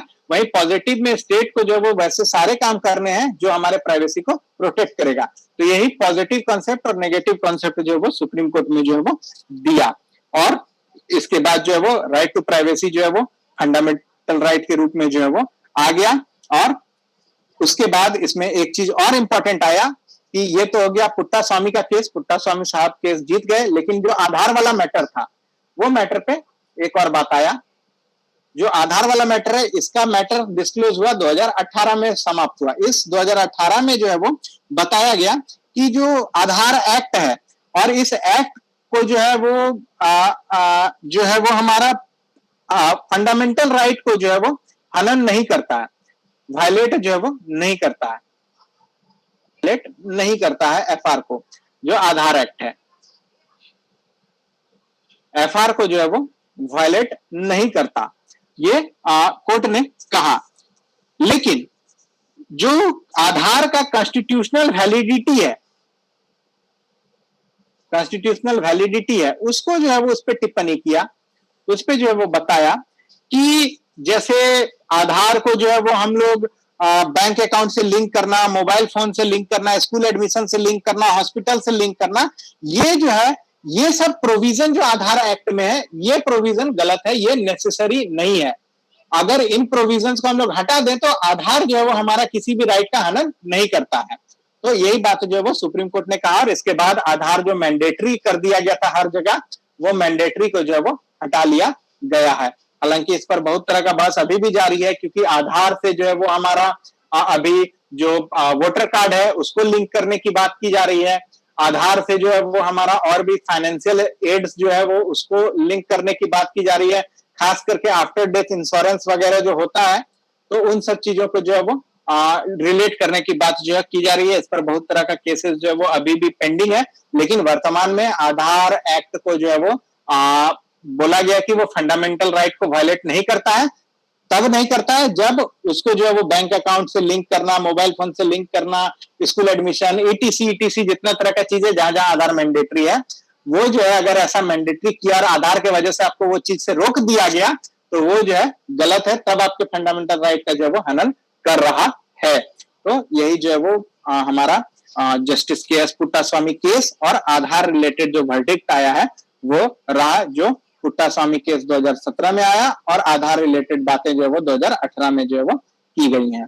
तो उम्मीद है कि ये पुट्टा स्वामी का केस भी जो है वो आपको समझ में आया होगा।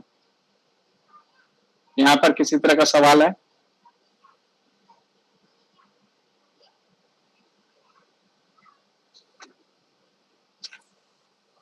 किसी तरह का कंफ्यूजन?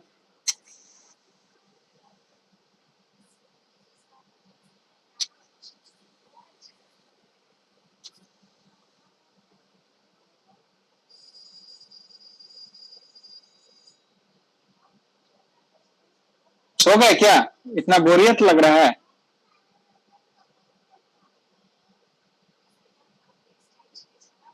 समझ में आ रही है चीजें?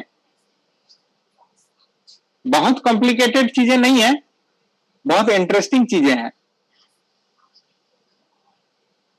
और बीच बीच में जो यहाँ पे बैठे हुए हैं आप लोग हैं, उनसे भी जो है बहुत इंफॉर्मेटिव चीजें जो है वो निकल के आती हैं, तो बहुत चीजें जो है वो क्लियर होती है, एक व्यू, एक विजन जो है वो क्लियर होता है। तो आप लोगों को कैसा लग रहा है ये बात आप लोग बताइए।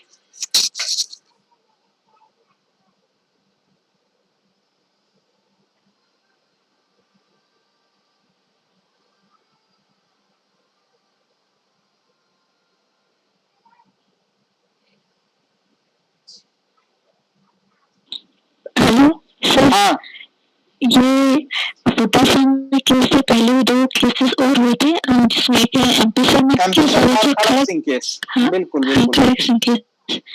तो इन दोनों में सर राइट टू प्राइवेसी के लिए सुप्रीम कोर्ट ने मतलब मना किया था ना, और फिर जुडिशियल रिव्यू के रूप में लिया है कि पुट्टास्वामी केस, तो इसने बोला कि हाँ राइट टू प्राइवेसी होना चाहिए। तो इस केस को मतलब जुडिशियल रिव्यू में भी मतलब बताया जा सकता है। और ये जो है वो एक और चीज है कि ये 9 जजेस का बेंच था। तो केएस पुट्टास्वामी केसेस में तो 9 जजेस का जो कॉन्स्टिट्यूशनल बेंच है, एक बड़ा बेंच होता है, तो वो भी जो है वो बहुत इंपॉर्टेंटली जो है इसमें देखा गया था। पहले जो एमपी शर्मा और खड़क सिंह का जो केस था, इसमें जो है वो राइट टू प्राइवेसी को बोला गया था कि फंडामेंटल राइट जो है वो नहीं है। तो फिर से जो है वो जुडिशियल रिव्यू के लिए जो है वो केस डाला गया, रिव्यू पिटीशन डाला गया, और बाद में जो है वो यही केएस पुट्टास्वामी केस जो हम लोगों ने अभी देखा वो आया है।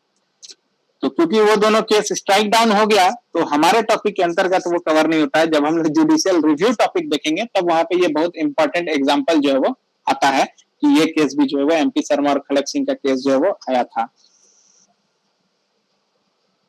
सर इस केस को जुडिशियल एक्टिविज्म में भी यूज किया जा सकता है एग्जाम्पल के तौर पे ना? हाँ, बिल्कुल किया जा सकता है, बिल्कुल किया जा सकता है। Okay sir.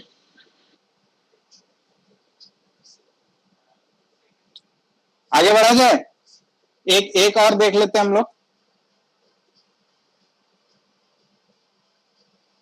असल में एक नहीं, थोड़ा सा रफ्तार बढ़ाएं, तो हमको आज टारगेट था कि 2 और करना है, तो चलिए हम लोग थोड़ा सा पेशेंस रखिए, 10 से 15 मिनट में थोड़ा क्विक जो है वो हम खत्म कर देंगे। नेक्स्ट है Joseph Shine versus union of India. Joseph Shine बहुत इंपॉर्टेंट केस है ये, वर्सेस यूनियन ऑफ इंडिया। ये केस 2018 का है, और ये केस जो है वो एडल्ट्री जो था, एडल्ट्री जो है, यानी जो एक अपनी जो है वो लीगल वाइफ होने के अलावा जो है वो किसी अदर फीमेल से जो है वो फिजिकल रिलेशन होना, और विदाउट द कंसेंट ऑफ जो ओरिजिनल पार्टनर है, यानी कि ओरिजिनल पार्टनर जो है उससे छुपा कर या उसको अंधेरे में रखकर किसी अदर व्यक्ति से जो है वो फिजिकल या इंटीमेट रिलेशन होने को जो है वो एडल्ट्री की तरह जो है वो देखा जाता था, और इसको जो है वो एक क्राइम जो है वो भारत में जो है वो माना जाता था, जिसको कि अब नहीं माना जाता है। तो इसको जो है वो हम लोग समझने का प्रयास करते हैं।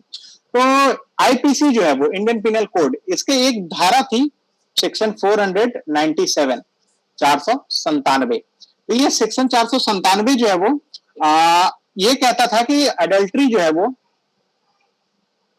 एक क्राइम है, एडल्ट्री जो है वो एक क्राइम है। और ये केस जो है वो जब इन सारी चीजों को स्ट्राइक डाउन किया गया, तो ये केस जो हमारा पर्सनल लिबर्टी है, इंडिविजुअल PERSONL, तो पर्सनल लिबर्टी, इंडिविजुअल लिबर्टी जिसको कह सकते हैं, individual liberty, gender parity, free will और अपने बॉडी पर जो मेरा राइट है, यानी बॉडीली इमोशंस पर जो मेरा राइट है, इन सारी चीजों को जो है वो एक्सपेंड किया। पहले ये सारी चीजें जो है वो बहुत भारत में नैरो व्यू में देखी जाती थी, ये बहुत नैरो व्यू से जो है वो देखी जाती थी। जो भी पहले कानून है वो काफी नैरो व्यू से जो है वो देखी जाती थी। तो इस केस के बाद जो है इस पर कोर्ट ने जो है वो वाइडर व्यू जो है वो लिया है और इसको जो है वो हम लोग समझने का जो है वो कहते हैं। और इसी केस में जो है वो हम लोग जानते हैं कि ये जो मेरा एडल्ट्री है उसको डीक्रिमिनलाइज कर दिया गया। जिसको पहले जो है वो हम लोग क्राइम मानते थे, ये अब इसको डीक्रिमिनलाइज कर दिया गया। Adultery is no more crime, अब ये क्राइम नहीं है। ये जो है इसमें फैसला आया। तो समझते हैं इसको क्या है भाई कि जो सेक्शन 497 था, तो हम लोग जानते हैं आईपीसी तो अंग्रेज के द्वारा लाया गया। आईपीसी में हम लोग को जो है सुधार की बहुत जरूरत है। आईपीसी रिफॉर्म्स की चर्चा भी बहुत बार होती है। तो आईपीसी जो है वो 1860 में लाया गया था, हम लोग जानते हैं ब्रिटिश सरकार के द्वारा लाया गया, ऑब्वियस सी बात है। और इसमें सेक्शन 497 ने जो है वो एडल्ट्री को क्राइम माना था। इसमें कहा गया था इस आईपीसी के 497 में कि whoever has a sexual intercourse with a person who is and whom he knows or has reason to believe to be the wife of another man without the consent or convenience of that man। तो ये जो है वो इस 497 के अंतर्गत जो है वो बताने का प्रयास किया गया था कि जो है एडल्ट्री जो है वो क्या है और वो कैसे जो है वो क्राइम है। और इसके बाद इसी आईपीसी 497 सेक्शन में यह भी कहा गया था कि इस तरह के केसेस में wife shall not be punishable as an abettor. तो वाइफ को जो है वो एक धोखेबाज के रूप में जो है वो पनिश जो है वो नहीं किया जाएगा। तो इस तरह की चीजें जो है वो आया था। और इसके पीछे तर्क दिया गया था कि जो इंस्टीट्यूशन ऑफ मैरिज है, जो भारत में इंस्टीट्यूशन ऑफ मैरिज है, मैरिज एक इंस्टीट्यूशन है, ये जो है इसको प्रोटेक्ट करना जो है वो बहुत जरूरी है। इसको प्रोटेक्ट करना जो है वो जरूरी है। और प्रोटेक्ट करने के लिए आधार क्या था? तो purity of relationship. Purity of relationship जो है वो इस इंस्टीट्यूशन ऑफ मैरिज को बचाए रखने के लिए, प्रोटेक्ट करने के लिए जो है वो जरूरी था। और इस वजह से जो है वो इस एडल्ट्री को जो है वो क्राइम जो है वो घोषित कर दिया गया था। इसके पीछे जो है वो तर्क यही था कि वैवाहिक संबंधों को बचाना है, प्रोटेक्ट करना है। तो उसके लिए जो है जो मेल और फीमेल का जो रिलेशन है, जो वाइफ और हस्बैंड या जो मैरिड कपल है उनके बीच का जो रिलेशन है उसमें प्योरिटी होना चाहिए। तो ये अगर प्योरिटी है तो उसको जो है वो प्रोटेक्ट करता है। और ये प्योरिटी अगर जो है वो नहीं हो रही है मेंटेन, तो ये एडल्ट्री है। तो यही जो है वो सेक्शन 497 का जो है वो कह रहा है। लेकिन इसमें सबसे गंदी बात या गलत बात क्या थी कि ये apply only to man, apply only to man, ये केवल पुरुषों पर लागू होती थी। क्योंकि उस दौर में जो वुमेन है वो उनको जो है वो एबेटर जो है वो नहीं माना जाता था, उनको जो है वो दोषी जो है वो नहीं माना जाता था इस एडल्ट्री क्राइम के लिए। तो इस तरह की चीजें जो है वो आई। ये जो है इसका लगभग बैकग्राउंड रहा। बहुत तरह का जो है इस पर तर्क दिया गया। और इसको जो है वो पहली बार 1954 में ही चैलेंज किया गया था, लेकिन इस पर कुछ जो है वो बात बहुत ज्यादा नहीं बनकर आई। फिर चीजें आगे बढ़ी और बाद में जो है वो जोसेफ शाइन नाम के एक व्यक्ति, जोसेफ शाइन, जो केरल के रहने वाले हैं और वर्तमान समय में इटली में रहते थे, वर्तमान समय में जो वो इटली में जो वो रहते हैं। और उन्होंने जो वो आर्टिकल 32 का यूज करते हुए रिट पिटीशन जारी करने के लिए जो है वो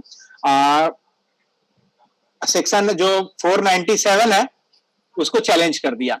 सेक्शन 497 को जो है वो चैलेंज कर दिया इस जोसेफ शाइन साहब ने कि आर्टिकल 32 का यूज करते हुए जो है उन्होंने ये सेक्शन आईपीसी के सेक्शन 497 को जो है वो चैलेंज कर दिया कि ये जो है वो कॉन्स्टिट्यूशनली वैलिड नहीं है।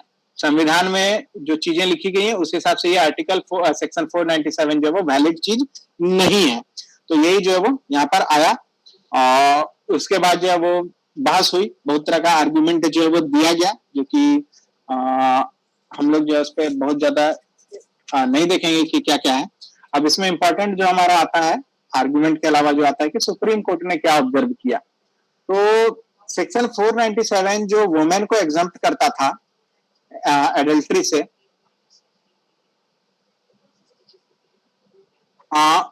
उसमें बोला कि अगर वुमेन भी करती है तो उसको पनिश कर सकते हैं, ऐसा कुछ है। यानी कि वुमेन को भी जो है वो एबेटर जो है वो मान लिया गया, वुमेन को भी जो है एबेटर जो है वो मान लिया गया। ऐसा नहीं है कि अब सिर्फ मेल ही एबेटर रहेंगे, वुमेन भी जो है वो एबेटर जो है वो रहेगा। पहला बात ये बताया। उसके बाद इस बात को जो है वो एग्जम्प्ट किया, कोर्ट ने एग्जम्प्ट किया, हटाया या नहीं माना कि women is always a victim, women हमेशा विक्टिम होगी। इस बात को जो है वो कोर्ट मानने से अब इनकार कर दिया कि उनको जो है वो किसी सेक्सुअल रिलेशन में जो है उनको फोर्स किया गया या उनको नहीं मालूम है ऐसा कुछ और उनको विक्टिमाइज किया गया है, इस बात को जो है वो एग्जम्प्ट कर दिया कोर्ट ने कि नहीं, अगर वो बालिग है, 18 ईयर्स से ज्यादा है, मैच्योर है, तो वो जो है वो विक्टिम नहीं हो सकते हैं।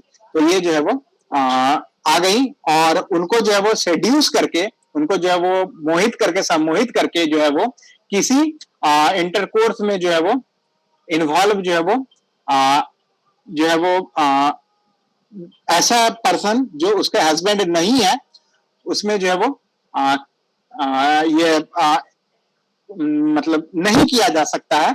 ये सब चीजों को जो है वो एग्जम्प्ट कर दिया गया। यानी कि जो पहले एक बात कही जाती थी कि वुमेन बार बार कि वो विक्टिम है, वो इस चीज को हटा दिया गया और सुप्रीम कोर्ट ने बताया कि वो भी उनको आप ये जो तर्क देते हैं कि उनको सेड्यूस करके जो है वो अदर देन किसी हस्बैंड के कोई व्यक्ति ने उनको सेड्यूस किया और वो जो है वो किसी इंटरकोर्स में आने के लिए जो है वो रेडी हो गई और इस वजह से वो विक्टिम बन गई, इस बात को सुप्रीम कोर्ट ने एग्जम्प्ट कर दिया कि नहीं, ये गलत बात है।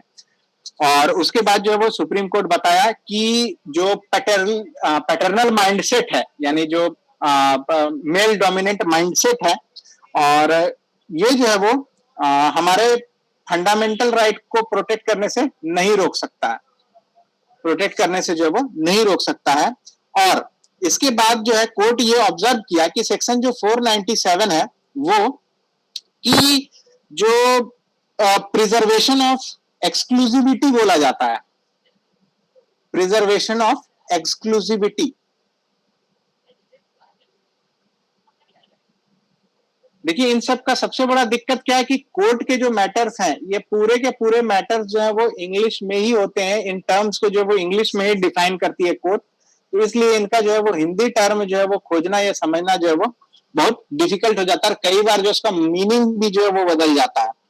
तो इसको इसी तरह से हम लोग को समझना पड़ेगा। तो जो प्रिजर्वेशन ऑफ एक्सक्लूसिविटी है of A married women, of a married woman, वो हस्बैंड के बेनिफिट के लिए नहीं हो सकती है, हस्बैंड के बेनिफिट के लिए नहीं हो सकती है। बेनिफिट अगर हस्बैंड उसमें ढूंढ रहा है, उसके प्रिजर्वेशन ऑफ एक्सक्लूसिविटी में किसी मैरिड वुमेन को, तो वो जो है वो नहीं हो सकता है। जो वुमेन है वो ओनर है, ओनर है अपने सेक्सुअलिटी का, वो ओनर है। यानी जो इंडिविजुअल है, जो व्यक्ति इंसान है, वो अपने सेक्सुअलिटी का जो है वो ओनर है, वो अपने सेक्सुअलिटी का जो है वो मालिक है। इस पर जो है किसी हस्बैंड का मालिकाना हक नहीं हो सकता, मालिक नहीं बन सकता है, वो उसका ओनर नहीं हो सकता है। हस्बैंड है आप, लेकिन उसके ओनर नहीं है। तो ये बात जो है क्लियर जो है वो कहा। और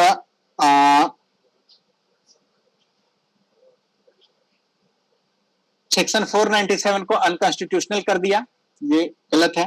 और जो इंडिविजुअल लिबर्टी है उसके होराइजन को एक्सपेंड कर दिया। विशेष करके जो वुमेन है, वुमेन का जो इंडिविजुअल लिबर्टी है, इंडिविजुअल स्वतंत्रता है, उसको जो है वो एक्सपेंड कर दिया, इतना बात बता के। और इससे जो है वो जेंडर पैरिटी भी जो है वो प्रमोट हुई। और दीपक मिश्रा साहब जो चीफ जस्टिस थे, उनका एक बहुत ही विशेष स्टेटमेंट है, पूरे स्टेटमेंट को हम लिख देते हैं। It is the time to say, it is the time to say that the husband is not the master of his wife, is not the master of his wife। यानी कि वो अपना वो जो है वो इंडिविजुअल है, उनका जो इंडिविजुअल लिबर्टी है, उनका जो इंडिविजुअल सेक्सुअलिटी है, वो उसकी ओनर है, न कि उसका हस्बैंड। तो ये जो है वो बात जो है वो यहाँ से निकल कर आई। और ये जस्टिस दीपक मिश्रा जो है वो कहे थे, चीफ जस्टिस थे, ये उनका स्टेटमेंट है। तो इससे जो है वो हम लोग समझ गए कि सेक्शन जो है वो 497 एडल्ट्री जो था, ये कब क्राइम नहीं रह गया है भारत में। क्लियर है ये? इसमें किसी तरह का कोई दिक्कत, कोई कंफ्यूजन? तरह तरह के तर्क वर्क इसमें दिए गए जो कि हम लोग के लिए इंपॉर्टेंट नहीं है।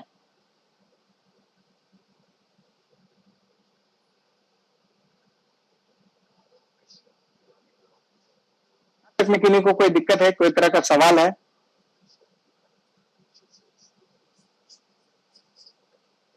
कि सो गए सब?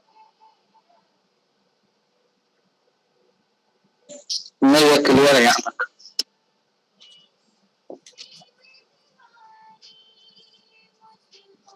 चलिए, तो 10 मिनट और कोऑपरेट करिए। एक लास्ट केस जो है वो हम लोग आज डील कर लेते हैं। तो ये एक बहुत बड़ा सेक्शन जो है वो हम लोगों के पास जो है वो एक अच्छा खासा चीजें जो है वो हम लोगों के कवर अप आ जाएंगी। तो 10 मिनट और कोऑपरेट करिए। जो दूसरा इंपॉर्टेंट केस है, लैंडमार्क जजमेंट, ये है Navtej Singh Johar, Navtej Singh Johar and others versus union of India, UI. तो ये नवतेज सिंह जौहर जो केस है, ये भी बहुत फेमस केस रहा। और जो होमोसेक्सुअलिटी है, इससे रिलेटेड केस रहा। और ये जो हम लोग जानते हैं LGBTQ+, इसको जो है वो बोला जा रहा है, यानी कि लेस्बियन, गे, बाइसेक्सुअल, ट्रांसजेंडर, और क्यू से क्या था, कुछ होगा। तो ये जो है वो प्लस या इस तरह के जो भी है, जो भी कम्युनिटी है, उनसे रिलेटेड जो अधिकार हैं, जो राइट्स हैं, उसको देने संबंधी जो ये नवतेज सिंह जौहर केस जो है वो हुआ था। और जो ये सब कम्युनिटी है, ये जो LGBTQ कम्युनिटी है, ये भारत जैसे देश में इनको जो है वो सोशल प्रिजुडिस की तरफ से जो है वो देखा जाता था। इनके प्रति एक सोशल प्रिजुडिस जो है वो PREJUDICE, सोशल प्रिजुडिस जो है वो इनके ऊपर जो है वो भारत में जो है वो था। सामाजिक जो है वो इनको प्रिजुडिस से जो है वो देखा जाता था, यानी कि पूर्वा क्या कहते हैं उसको, पूर्वाग्रह। तो सामाजिक पूर्वाग्रह से जो है इनको देखा जा रहा है, जिस वजह से इनका अधिकार जो है वो, इनका जो लिबर्टी है, इनका जो फ्रीडम है, जो इनका फंडामेंटल राइट है, वो छीना जा रहा है। तो इस तरह की चीजें जो है यहाँ पर आया। उनको भी right to privacy, right to freedom to live without fear, freedom to live without fear, इस तरह के जो सुरक्षा जो हमारे कॉन्स्टिट्यूशन देती है, इनको भी जो है इंश्योर कराना ही हमारा कॉन्स्टिट्यूशन का काम है। तो ये सब चीजें वो आई, और ये जो है वो बहुत इंपॉर्टेंट और बहुत ही लैंडमार्क जजमेंट जो है भारत के लिए रहा।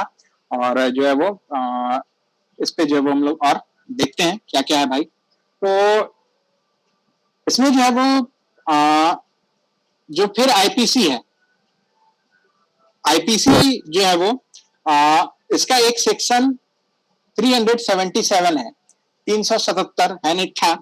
तो ये जो है वो होमोसेक्सुअलिटी को,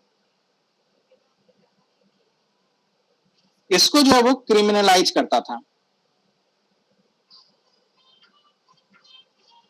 सेक्शन 377 जो आईपीसी का है वो होमोसेक्सुअलिटी को जो है वो क्रिमिनलाइज करता था।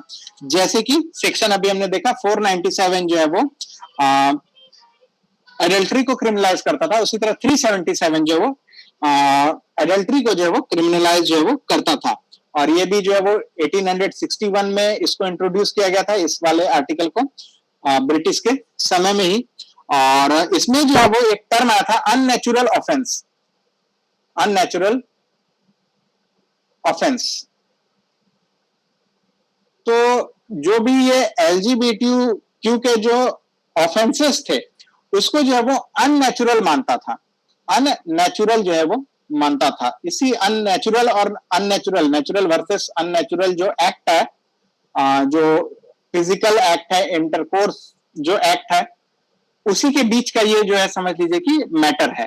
तो ये जो नेचुरल और अननेचुरल एक्ट है और सेक्शन 377, यही सब जो है वो इस केस का जो है पूरा मैटर जो है था। तो पहले जो है वो सेक्शन 377 जो है वो अननेचुरल ऑफेंस जो है वो होमोसेक्सुअलिटी को मानता था और इसको जो है वो क्रिमिनलाइज करता था। उसके बाद जो है वो एक सुरेश कुमार कौशल वर्सेस नाज फाउंडेशन, ये केस जो है पहले लोअर कोर्ट में भी जो है खूब उछला। तो लोअर कोर्ट में, खासकर लोअर कोर्ट में जो है वो दिल्ली कोर्ट में जो है वो क्या हुआ कि एक नाज फाउंडेशन था। ये नाज फाउंडेशन जो है वो सुरेश कुमार कौशल वर्सेस SURESH, सुरेश कुमार कौशल वर्सेस नाज फाउंडेशन का एक केस हुआ जो इसी LGBTQ आदि से रिलेटेड जो है वो चीजें इसमें देखी गई। और ये जो है वो हाई कोर्ट ऑफ दिल्ली जो है वो, दिल्ली हाई कोर्ट जो है वो इस पर जो है वो फैसला करता है 2009 में। और ये जो है वो बताता है कि जो 377 आर्टिकल आईपीसी का 377 है, ये जो है वो जो सेक्सुअल एक्ट है वो आर्टिकल 14, 21, 15 ये सब को जो है वो वायलेट कर रहा है। और जो आईपीसी का 377 है वो नॉन कंसेंसुअल जो एक्ट है उसको जो है वो कंटिन्यू नहीं कर सकता है। और ये जो है वो एक तरह से जो है वो इसको समझ लीजिए कि बोला कि ठीक है, ये क्रिमिनलाइजेशन जो है वो है। और ये 14, आर्टिकल 14, 21 और 15 ऑफ द कॉन्स्टिट्यूशन जो है वो उसको जो है वो वायलेट जो है वो नहीं करता है, ऐसा हाईकोर्ट ने जो है वो बताया। इसका जजमेंट जो है वो ये 2009 वाला जो नाज फाउंडेशन का जजमेंट है, इसको जो है वो पलट दिया गया सुप्रीम कोर्ट के द्वारा। तो सुप्रीम कोर्ट में जो है सुरेश कुमार कौशल जजमेंट आया, सुरेश कुमार कौशल जजमेंट सुप्रीम कोर्ट में, यही सुरेश कुमार कौशल वाले ने जो है वो केस किया था। तो ये सुरेश कुमार कौशल वाला जो जजमेंट आया 2013 में अब की आया, और इसमें जो है वो बताया कि जो सेक्शन 377 है ये लिखते हैं कि does not suffer from the vice of constitutionality and the declaration made by the division bench of high court is legally unsustainable. यानी कि जो है वो इसको जो इस केस में जो डिसीजन आया उसको सस्टेन जो है वो नहीं किया जा सकता, उसको जो है वो नहीं माना जा सकता है। यानी कि ये 377 का जो क्रिमिनलाइजेशन है इसको जो है वो एक तरह से समझ लीजिए कि फिर से जो है वो रिटेन कर दिया गया कि नहीं ये कॉन्स्टिट्यूशनल जो है वो इसमें जो है वो क्राइम जो है वो है ही है। तो ये दोनों केस जो है वो इसके पहले आया, नाज फाउंडेशन वर्सेस सुरेश कुमार कौशल का केस जो दिल्ली हाई कोर्ट में आया, और फिर ये सुरेश कौशल जो है वो सुप्रीम कोर्ट मूव करते हैं और वहां से भी जो है वो चीजों को जो है वो इस 377 को उसी तरह जो है वो क्रिमिनल एक्ट की तरह ही जो है वो ले दे के माना ही गया। फिर उसके बाद क्या हुआ कि ये नवतेज सिंह जौहर जो है वो सुप्रीम कोर्ट जो है वो मूव करते हैं, एक रिट पिटीशन डालते हैं और वो डिमांड करते हैं कि राइट टू सेक्सुअलिटी और right to sexual autonomy, autonomy और राइट टू चॉइस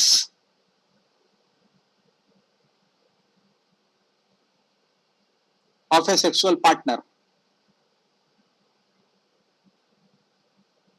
ये सब फंडामेंटल राइट है। ये बात जो है वो कहते हैं, और इसी बात के अंतर्गत जो है वो कहते हैं कि आर्टिकल जो हमारा 21 है, right to life and liberty, उसी के डोमेन के अंदर जो है वो ये सब चीजें जो है वो आ जाती हैं। राइट टू सेक्सुअलिटी हो गया, चाहे सेक्सुअल ऑटोनॉमी हो गया, या सेक्सुअल पार्टनर के लेकर के जो चॉइस है, ये हमारा आर्टिकल 21 जो है वो लाइफ एंड लिबर्टी के अंतर्गत ही जो है वो आता है, और ये जो है वो हमारे कॉन्स्टिट्यूशन के द्वारा गारंटीड है। तो ये गारंटीड जो है वो ये बात जो है वो बताए।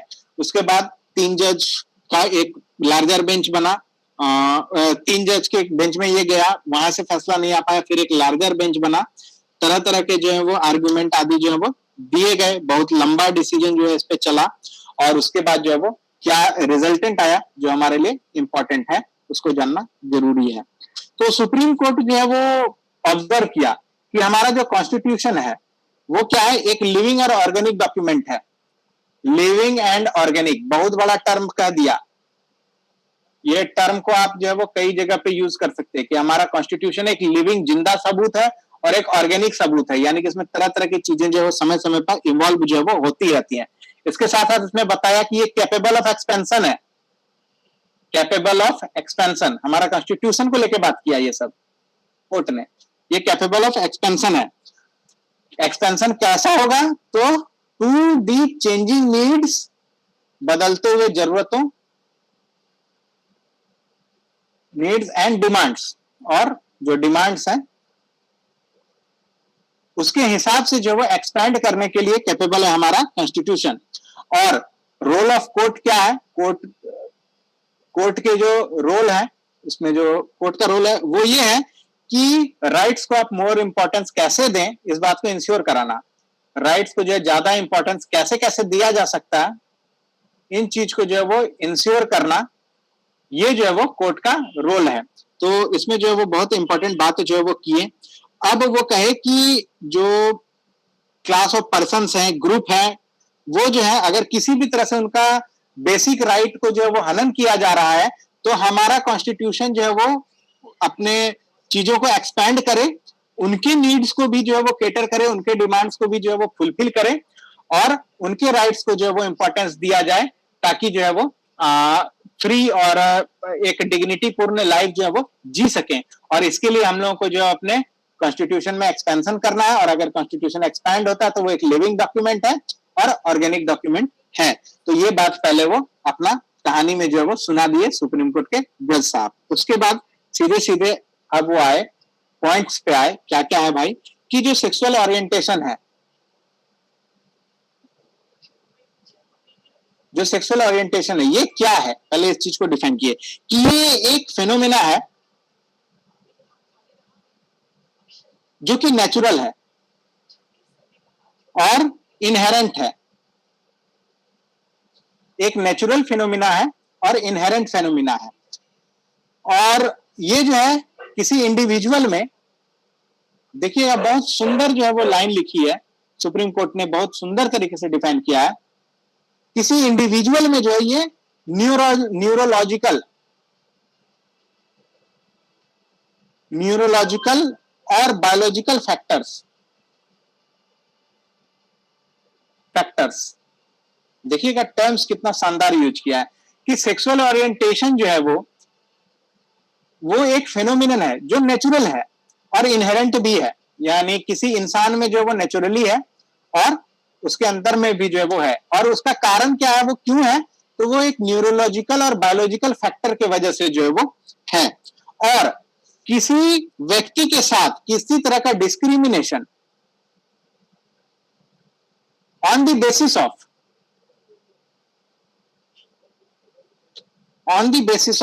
one's sexual orientation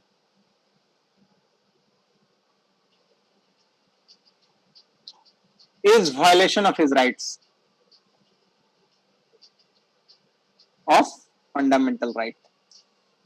है कि नहीं है, देखिए कितने अच्छे से डिफाइन किया है कि जो एक हमारा नेचुरल और इनहेरेंट न्यूरोलॉजिकल और बायोलॉजिकल फैक्टर के वजह से जो हमारा एक ओरिएंटेशन डेवलप हुआ है, जो एक हमारा टेस्ट डेवलप हुआ है, जो एक हमारी फीलिंग डेवलप हुई है, वही जो है वो हमारा को अगर हम उस फीलिंग को छीन लेंगे, तो वो फीलिंग जो है वो जब हमारा छीना गया तो हमारा फंडामेंटल राइट का मतलब क्या है? तो यही चीज को जो है उन्होंने बहुत बेहतरीन तरीके से सुप्रीम कोर्ट ने डिफाइन किया कि जो ओरिएंटेशन है यहाँ पे, क्योंकि ये सेक्सुअल रिलेटेड था, कहीं पे फूड रिलेटेड हो सकता है, कहीं पे जो है वो आपका अदर तरह का जो है वो रिलेटेड हो सकता है, कहीं पे वो ड्रिंक्स रिलेटेड हो सकता है। तो ये जो हमारा ओरिएंटेशन है वो एक फेनोमेनन है, ये किसी को जो है थोपा नहीं जाता है, ये एक फेनोमेनन है जो कि नेचुरल फेनोमेनन है, इनहेरेंट फेनोमेनन है इंडिविजुअल के अंदर। और ये फेनोमेनन क्यों आ रहा है? तो वो न्यूरोलॉजिकल और बायोलॉजिकल फैक्टर्स की वजह से आ रहा है। और इन सारे चीजों पे अगर हम डिस्क्रिमिनेट कर रहे हैं इस ओरिएंटेशन के वजह से, अगर किसी को हम जो है वो ओरिएंटेशन को जो है वो लागू होने नहीं दे रहे हैं, उस ओरिएंटेशन से, उस खुशी से उसको रोक रहे हैं, तो ये हमारे फंडामेंटल राइट का वायलेशन है। तो अगर कोई जो है वो होमोसेक्सुअल है, तो ये उसका न्यूरोलॉजिकल और बायोलॉजिकल फैक्टर है, ये उसका इनहेरेंट जो है वो उसका फेनोमेनन है, ये उसका नेचुरल डिजायर है, ये जो है वो एक नेचुरल फेनोमेनन है। इसको अगर हम लोग रोक देंगे तो इसके हम लोग राइट को जो है वो रोक रहे हैं। यही तर्क जो है वो सुप्रीम कोर्ट ने जो है वो दिया है कि सेक्सुअल ओरिएंटेशन के बेसिस पे किसी के मूल अधिकार को हम लोग जो है वो नहीं जो है वो रोक सकते हैं। और उसके बाद उन्होंने LGBTQ+ वाला जो है उनको जो है वो कहा, नेक्स्ट इंपॉर्टेंट वो कहा कि जो ऑटोनॉमी है ओवर द बॉडी, या ऑटोनॉमी के साथ साथ सोवरेनिटी का भी वर्ड यूज किया, जो सोवरेनिटी है ओवर वंस बॉडी, अपने शरीर के ऊपर जो है वो, उसको जो है वो विलफुली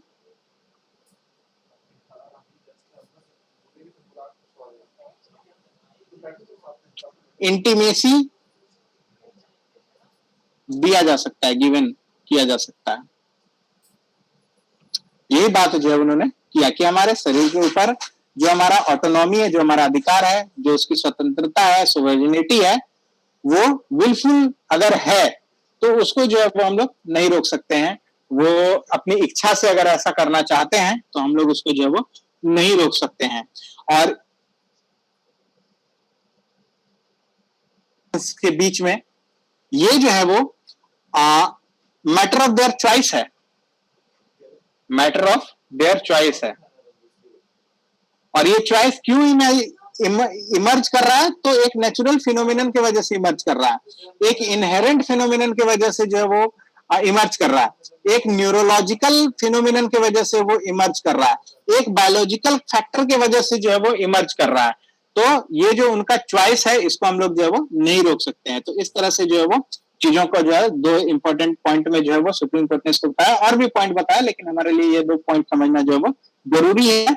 और इस तरह से सेक्शन 377 को जो है वो डिक्रिमिनलाइज जो है वो अनकॉन्स्टिट्यूशनल जो है वो, सॉरी डिक्रिमिनलाइज नहीं, अनकॉन्स्टिट्यूशनल जो है वो बना दिया। और कंसेंसुअल सेक्स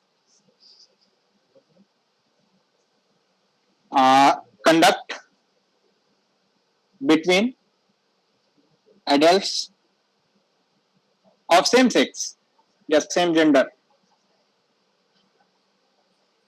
वो क्रिमिनल एक्ट नहीं है,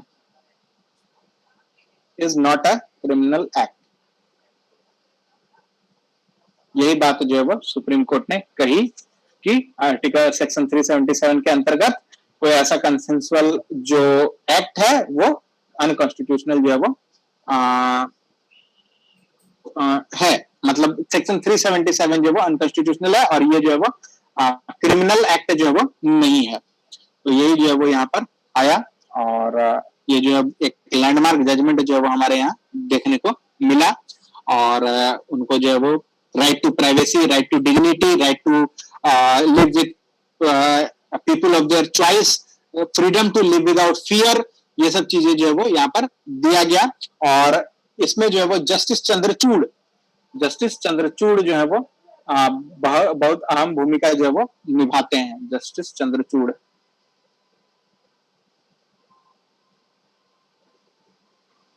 यही जो है वो इस राइट को जो वो देने में जो है बहुत अहम भूमिका जो है वो निभाते हैं। और ये जो है वो उसमें एक स्टेटमेंट भी देते हैं, कॉन्फ्रंट द क्लोजेट,